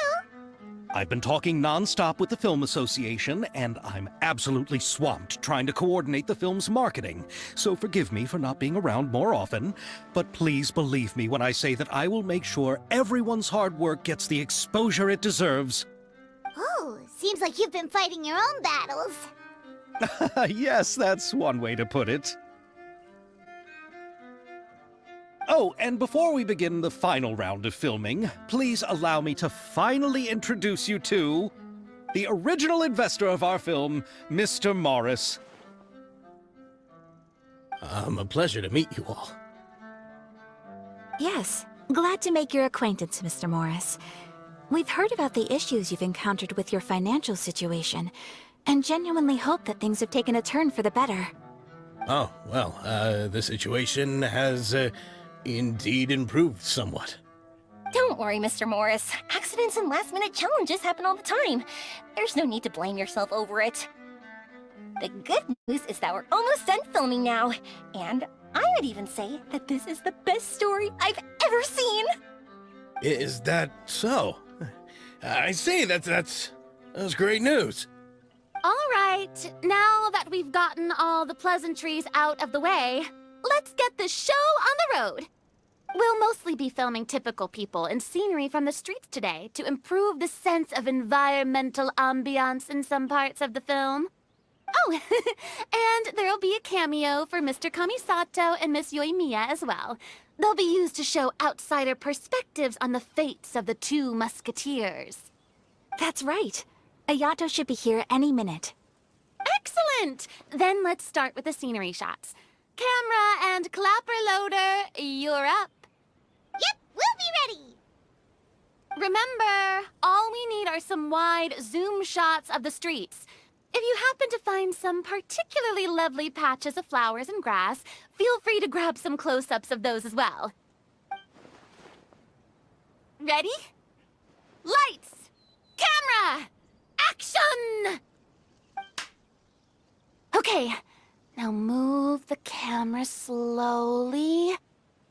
Try to focus on that flower. What's wrong? Just adjust the focal length a bit. Something the matter? Huh? But wasn't it working fine for all the days before? Veronique, can we try a different camera? No problem. How about this one? All right, let's give it another try. Lights! Camera! Action!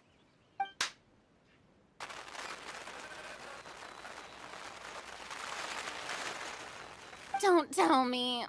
This one is broken too? Veronique, do we have any other spare ones we can use? I'm afraid we only brought these two today. What? Then go find a workshop to get them repaired right away! Oh, and you too, Bono! Go find our spare camera in the warehouse and bring it back to the set! On it. Greetings, everyone. My apologies for the delay. Is something the matter, Ayaka? It seems like there are some issues with the filming equipment today. We're stuck for the moment. I see. Well, let's not just stand here twiddling our thumbs. Actors, to the makeup booth. We'll start on the next scene as soon as we get a working camera. The people at the workshop told me that the part which holds the lens in place seemed to have fallen off. That's super strange. It was perfectly fine just yesterday. Well, no time to dwell on that now. Let's get back to filming. Ahem! Quiet on set! Places, everyone! Lights! Camera! Action! By the way, have you heard about that recent murder case? Yes, I have. It seems that they've caused quite the commotion in the city. I heard that the chief of the guards is so mad about not catching the culprit that he's about to explode. Oh? I find that quite hard to imagine, considering how he already looks most days. Director, we have a problem. Oh, we're in the middle of a take! Couldn't you wait until we wrapped up this scene? No, Director, our film, all the finalized film that we've been keeping in the case has disappeared. Oh, wait, well, what did you say? Mr. Bono, please take me to where the film was kept right away. I'm coming too.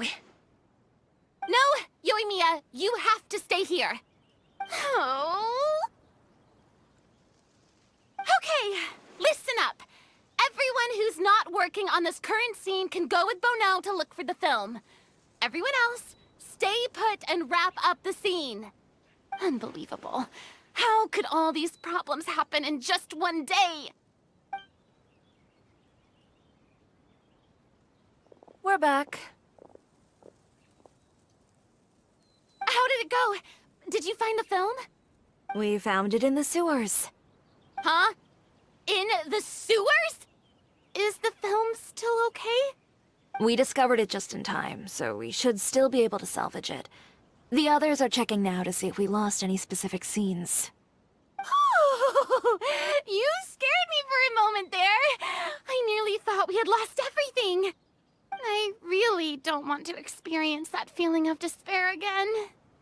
Okay, but who could have stolen the film and dumped it there?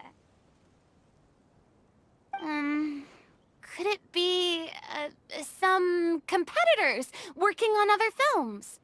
But if they wanted to harass us, why wait until the last day? Okay, we don't have time to really look into it right now. Let's strike while the iron is still hot and wrap this thing up once and for all. Yeah, let's finish it.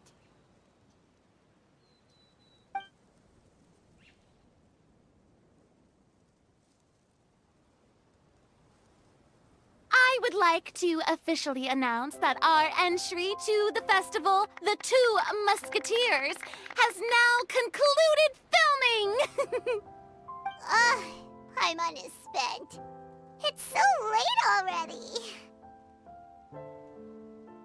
Even though the filming process proved to be extremely challenging, everyone provided valuable and unique contributions to the final product. Thank you all for your dedication and support.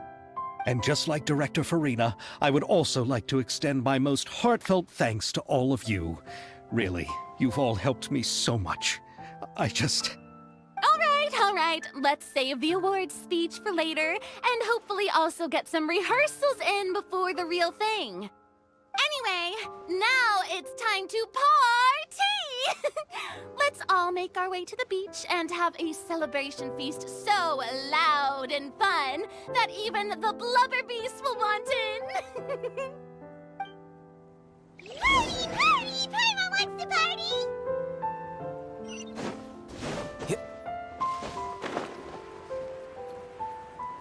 Whoa, this place is hopping.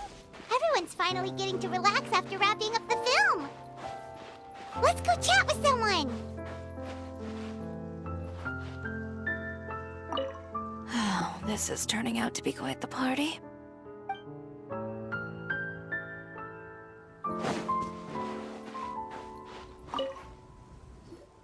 Farina! Oh, my darling clapper loader and camera operator. You've both worked really hard. Paimon thinks you worked even harder than us. Honestly, Paimon was getting a little tired of playing with the clapperboard by the end of it. Worst of all, Paimon started having dreams of you shouting, "Lights, camera, action!" into Paimon's ears. The actual dream can't even start until you've yelled that. Hey, if anything, shouldn't I be more grand and delightful than your dreams? We've been through so much together, and that's how your brain remembers me? That's not Paimon's fault. We've just used the clapperboard too much lately. Anyway, what's most important is that we've wrapped the film. I'm pretty confident that we'll take first prize.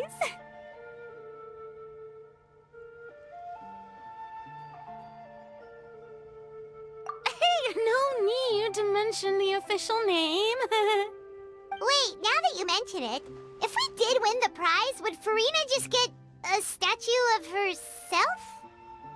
Come on, I don't need that kind of attention. Xavier can accept the reward on our behalf. But just imagine! Farina accepting the Farina Award and holding a Farina statue. I'm going back to my dessert now. You all can keep discussing that on your own.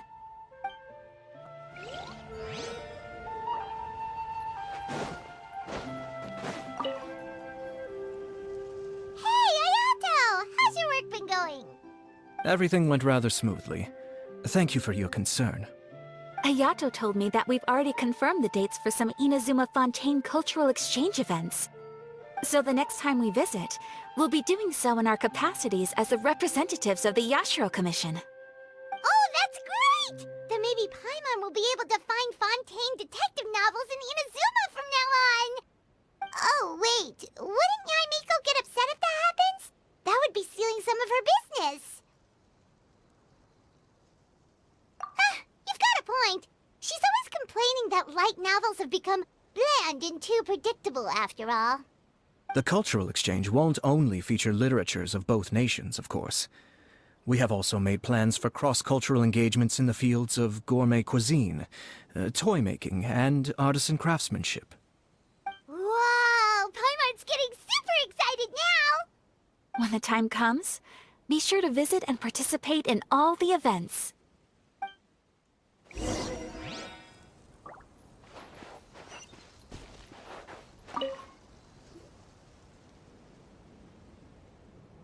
Chiori!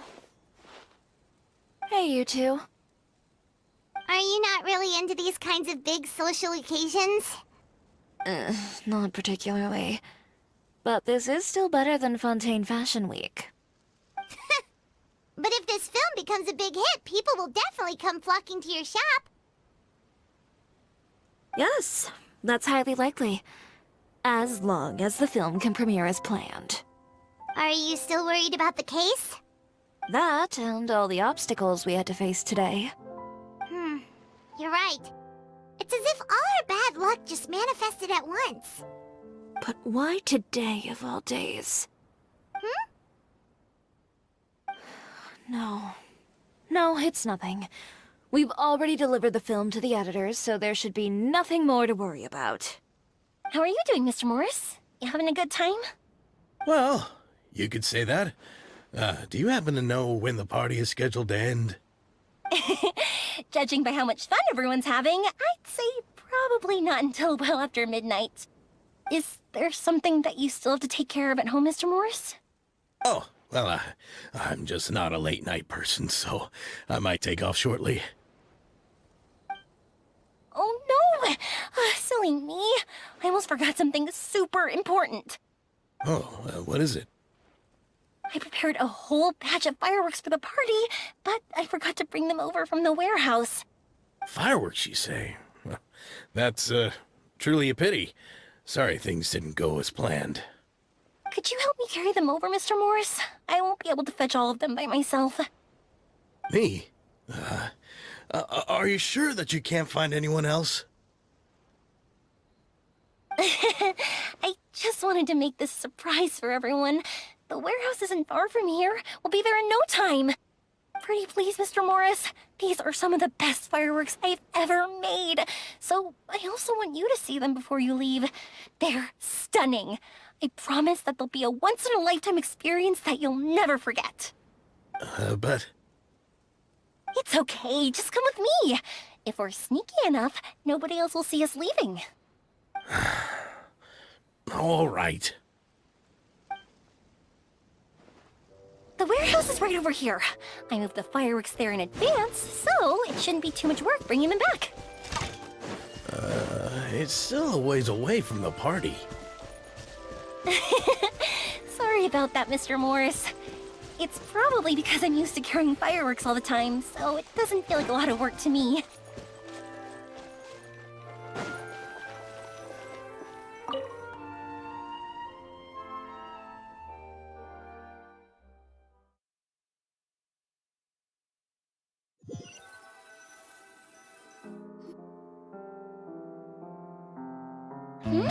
It's dark in here.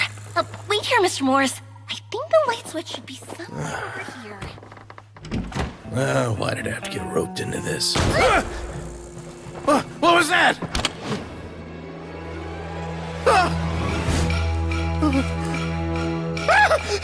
Who's there? Get me out! Get me out of here! Did you really think you'd get away, Morris?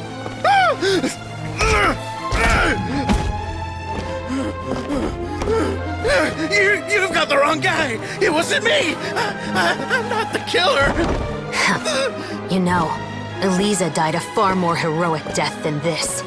She fought your assassin to the end, to save the children she had hidden beneath the floorboards.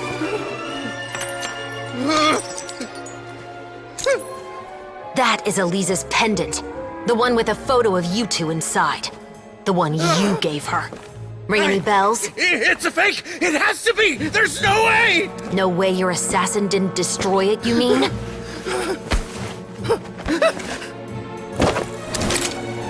Did you ever love her, Morris? Or was killing her always the plan? No, please. Listen to me. I told Eliza to keep us a secret. I paid her plenty for her silence. I never thought she'd keep the child. Everything was gonna come out, and I had no choice. She forced my hand. No! I'm begging you. I have money. Just name your price, please. You can keep your Mora, and you can go to hell.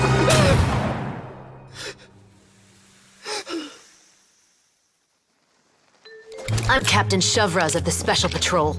Morris, you're under arrest for Eliza's murder. Huh?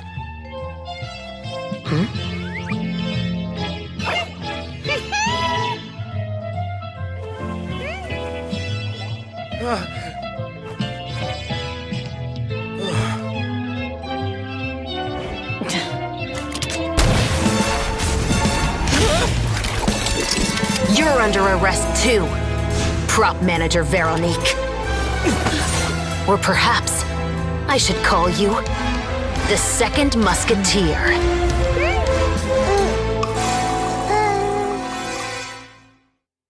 Wait, what's going on? This wasn't in the script. Drop the gun, Veronique. Why? Why would you keep me from exacting revenge on this heartless monster? Drop your weapon. This is my final warning.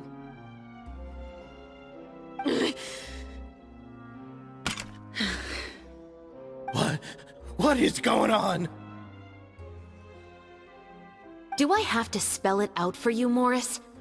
Everything that took place just now was staged to get you to confess the truth. But this last part is all improv, of course.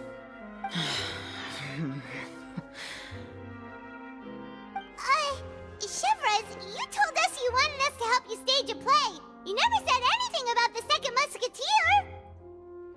It's because even I had no way to confirm my theory until now. Thank you for your performance, Yoimiya. Could I trouble you to go and bring in the other Special Patrol members? They should be on standby just outside. Oh, and please tell the other cast members not to worry about us. We'll be rejoining them shortly. On it!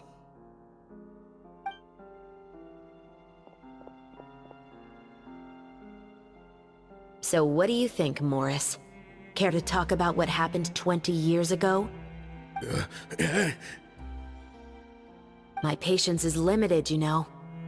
Don't force me to take you back to the interrogation room. I'd wager that you wouldn't last for more than a minute in there. With the recording we made, you have no chance of winning in court.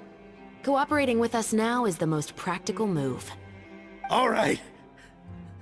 I'll talk. I hired an assassin to murder Elisa.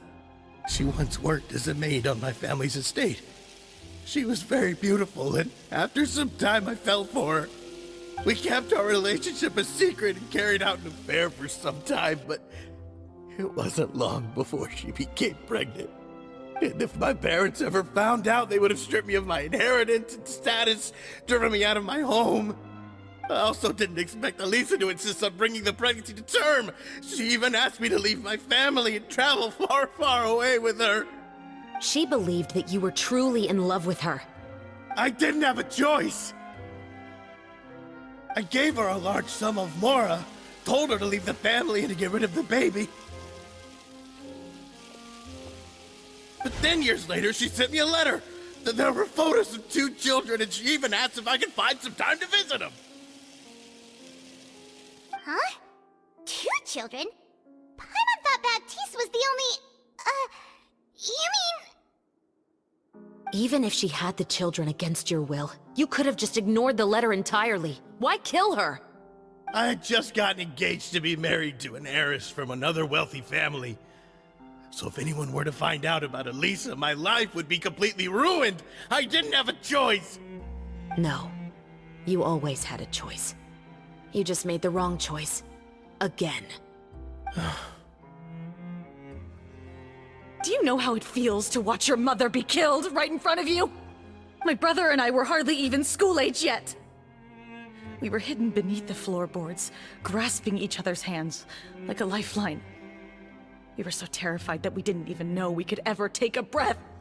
All we could do was to watch Mother try to fight back, and then collapse to the floor.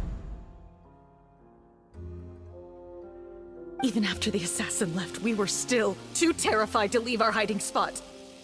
We thought that he might come back. It was only until the next evening when we finally climbed out and gathered around our mother. But she had already become cold and stiff to the touch. You made up your mind right then and there to bring this case to light. Not only that, we resolved to get our revenge. And that's why you became the Musketeers. No, that's why I became a Musketeer. The man from before was also killed by me. My brother had nothing to do with it. I figured as much. You did? I once told these two that he didn't look like a killer to me. His confession from that night also rubbed me the wrong way. I think what really tipped me off was How could I not feel a sense of regret in him? Huh? He confessed faster than any criminal I've ever met, but he didn't say a single word about you. He insisted that he was the sole perpetrator in the case. But after the questioning ended, I disassembled the musket we dug up from his backyard, put it in front of him, and told him to reassemble it. Wanna guess how far he got? He had no idea where to even start. He's never touched a gun in his life.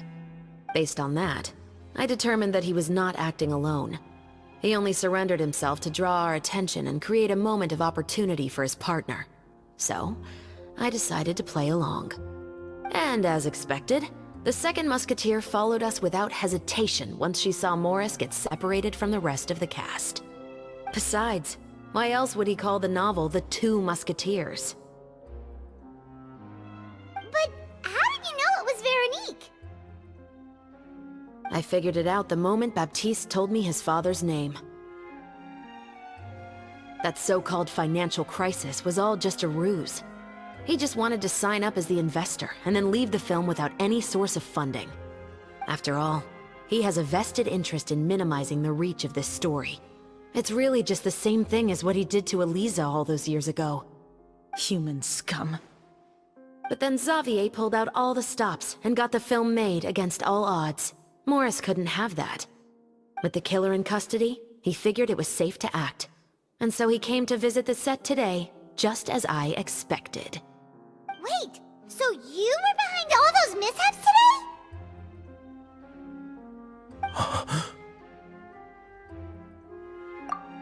As for the identity of the second musketeer, I assumed they'd probably stay close to Morris and look for an opening. And if they already knew that Morris was the film's investor, then that narrowed the list of potential suspects as well.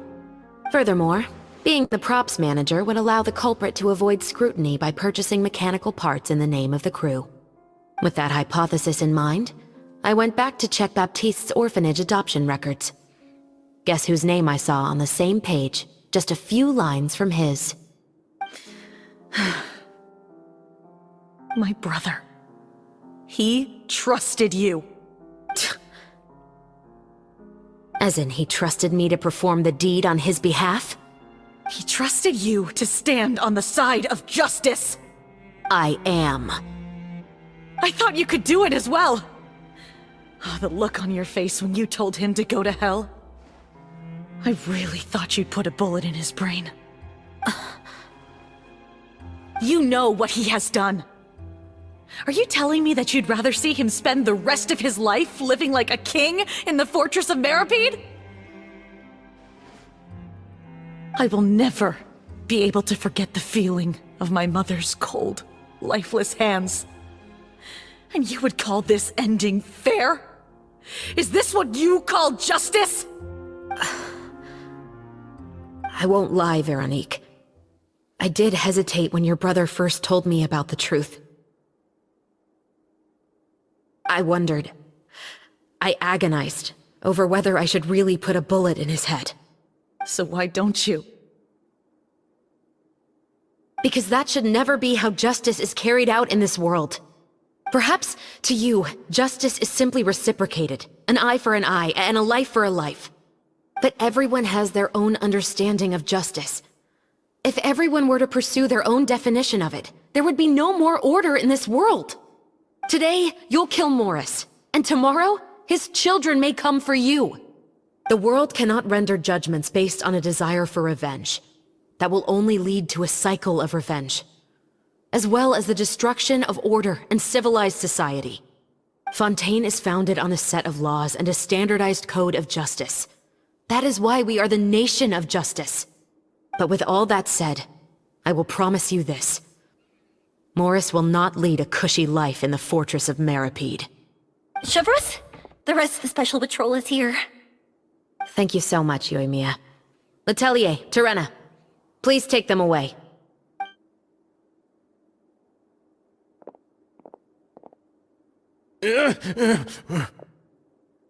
I still can't agree with your reasoning. I know. Justice has not been delivered. At least, not today.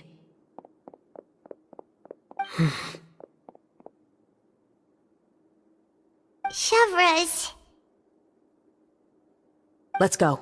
We should give an explanation to the crew. Thank you for your concern. I'm fine. I'm just thinking about the things in life that have driven people to take justice into their own hands.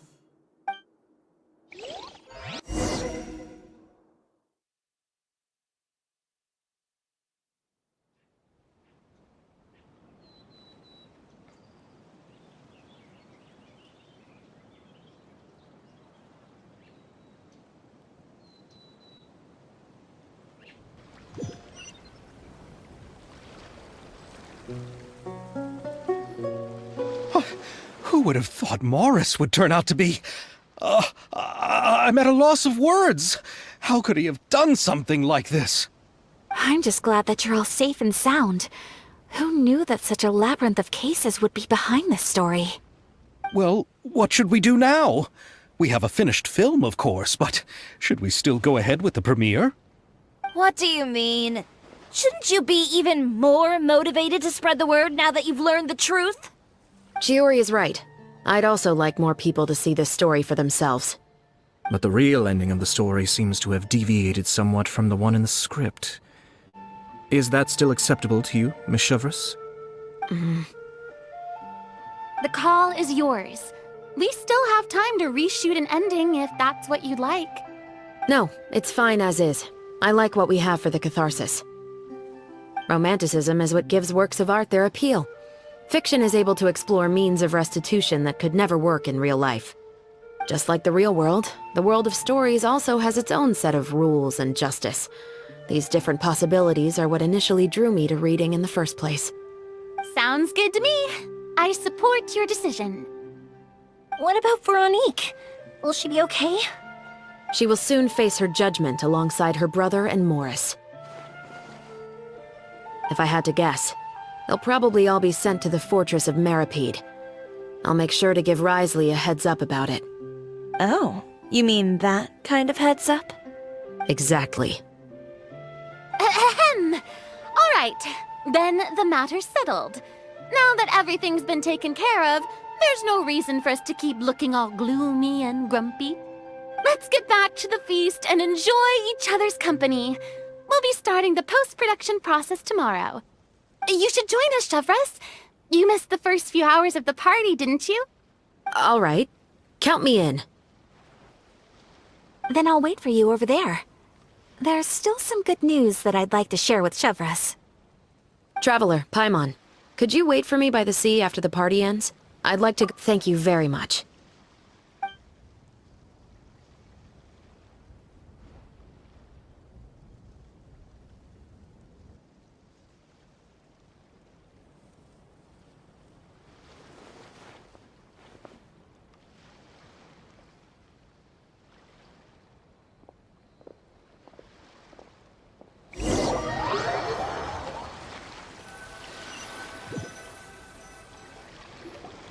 Sorry for the wait. Oh, we weren't waiting long at all. Is there something else you wanted to tell us? No, I don't have anything new to share. I just felt that since you were my investigation partners, I should have another conversation with the two of you.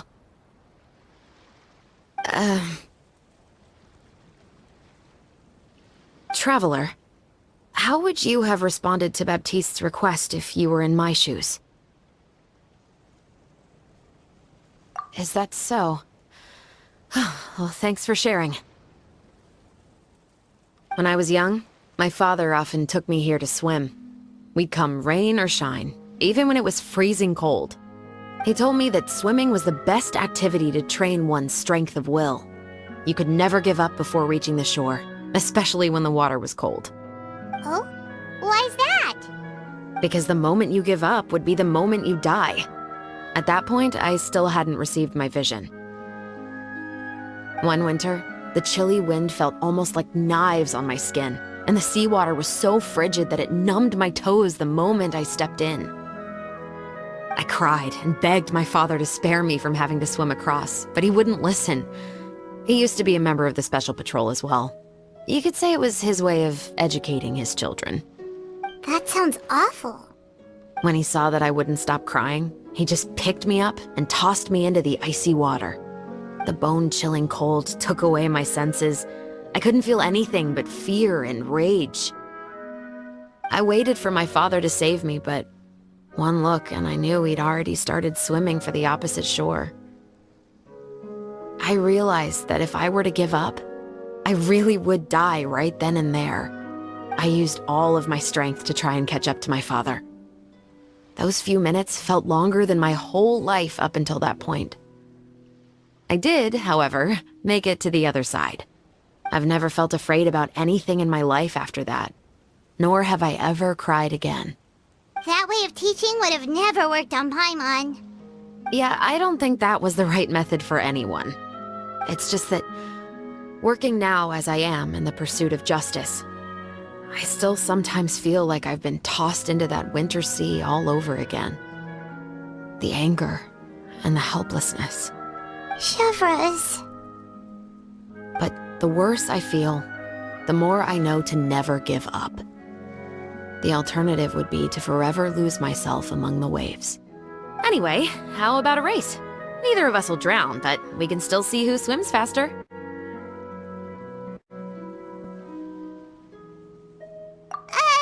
You guys go ahead!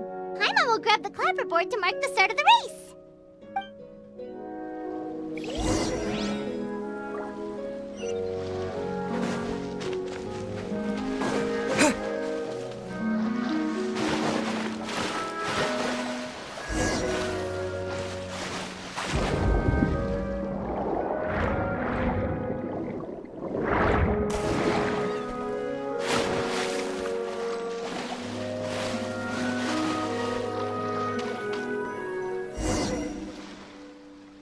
Oh, that felt good.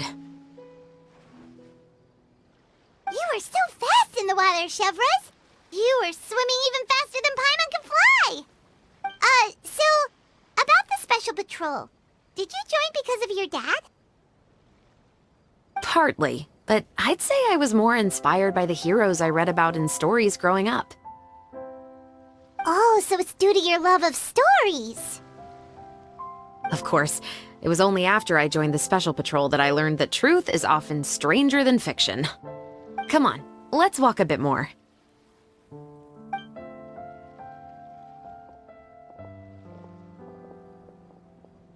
To be honest, I do sometimes question whether the decisions I make are the right ones. But I know that no matter what, I must keep swimming.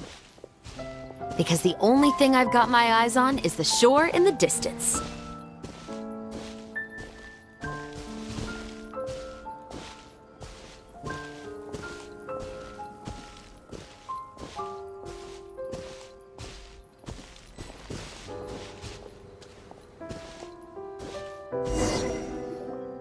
Thank you for coming on this walk with me. I feel a lot better after getting all that off my chest. Huh. We're nearly back at Baptiste's house. Huh. You're right. I didn't realize we were so close. He really did plant a lot of flowers. It's just like how he described it in the story. Huh? Wait. Paimon, Traveler, look! The rainbow roses in the garden. They're in full bloom now.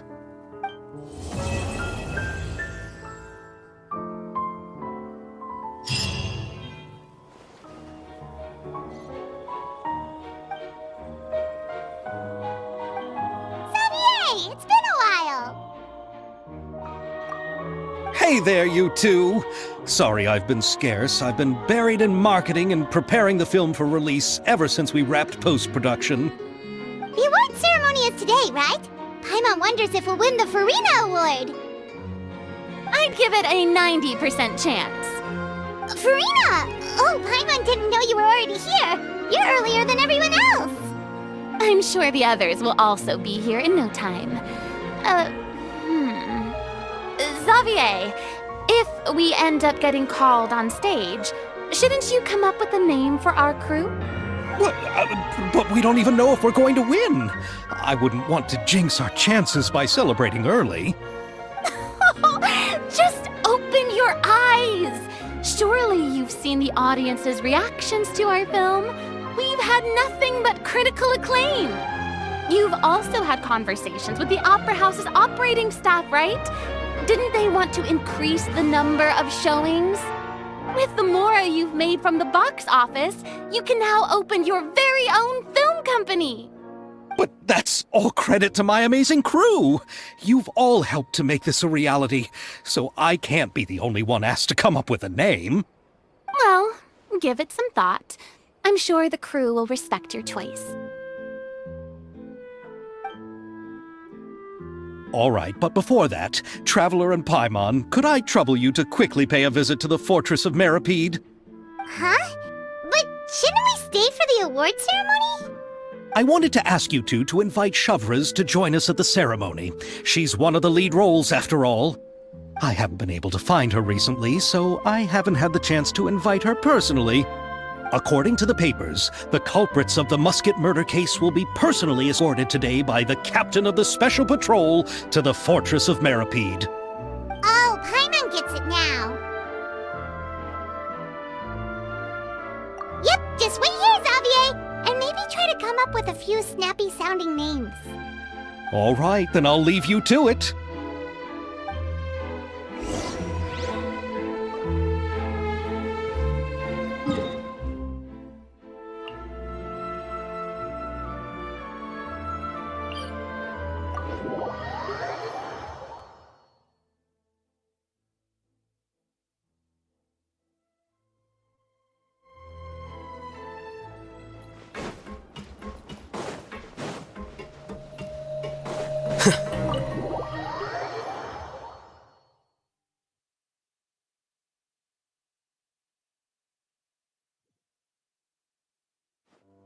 This is as far as I'll be taking them.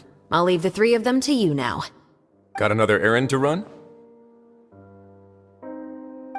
Something like that. I'm expected at a party. Now that's something you don't hear every day. Found a new pastime? No, it's just a special occasion. Shavraz! Risley! Festivals really do bring people together. It's been a while since I last had so many visitors at the Fortress of Meripede. Call it the festival spirit, I guess. Yeah, you could say that. Even our head nurse has gotten herself all worked up preparing super deluxe nutritious shakes. Just one gulp and you'll have met all your nutrition needs. Were you talking about work just now? We've already finished discussing everything. So, what do you think about my heads up, Mr. Risley? I believe I haven't yet made any promises or guarantees. But you also didn't shoot me down. Here, how about this? You could give everyone a copy of the newspaper. Perhaps on the day when the cover story happens to, oh, I don't know, expose a certain someone's misdeeds from 20 years ago? I suppose then a certain someone may soon find himself the most unlucky person in the Fortress of Meripede? While another two people will soon be hailed as heroes. Speaking of heroes, did you two need something from me? Actually, we're here for... You're here to invite me to the party, right? Don't worry, I didn't forget. Ooh, then let's head back right away! See you, Risley! Happy Fontaine Festival! And the same to you.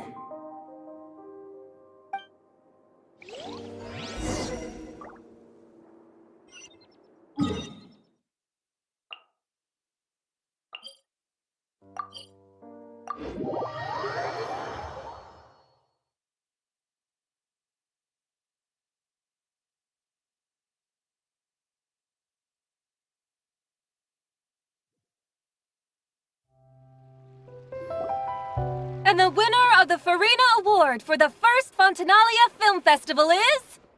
the Two Musketeers!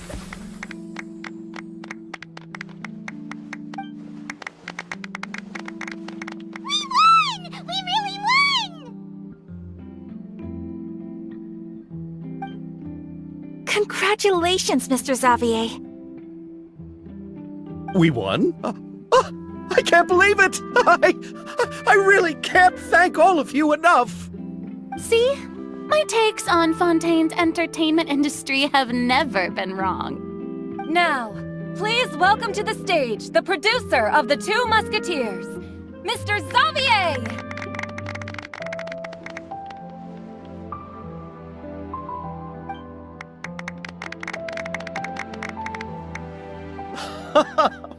Thank you! Thank you all so much for your recognition and support.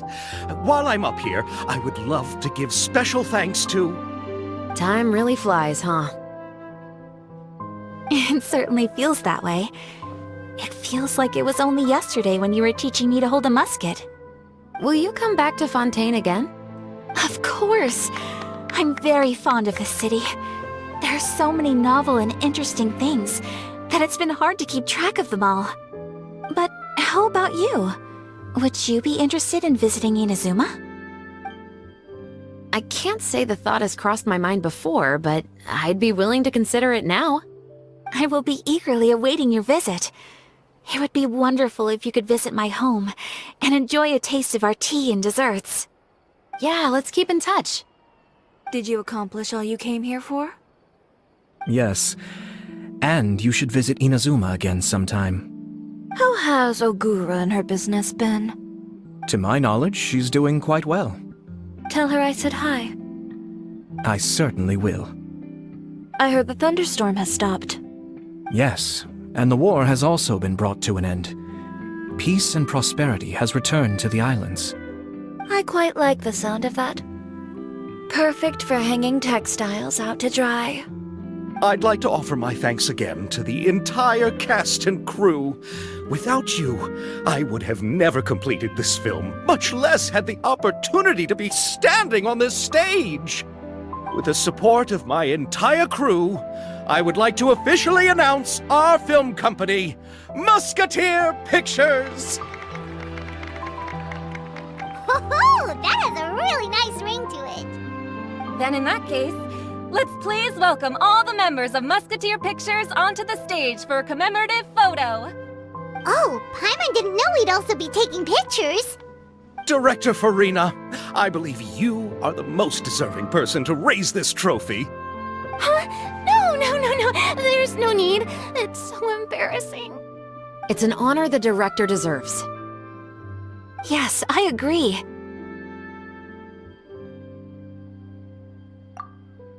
Just accept that you're not getting out of this. Ready, everyone? 3, 2, 1! Musketeer Pictures!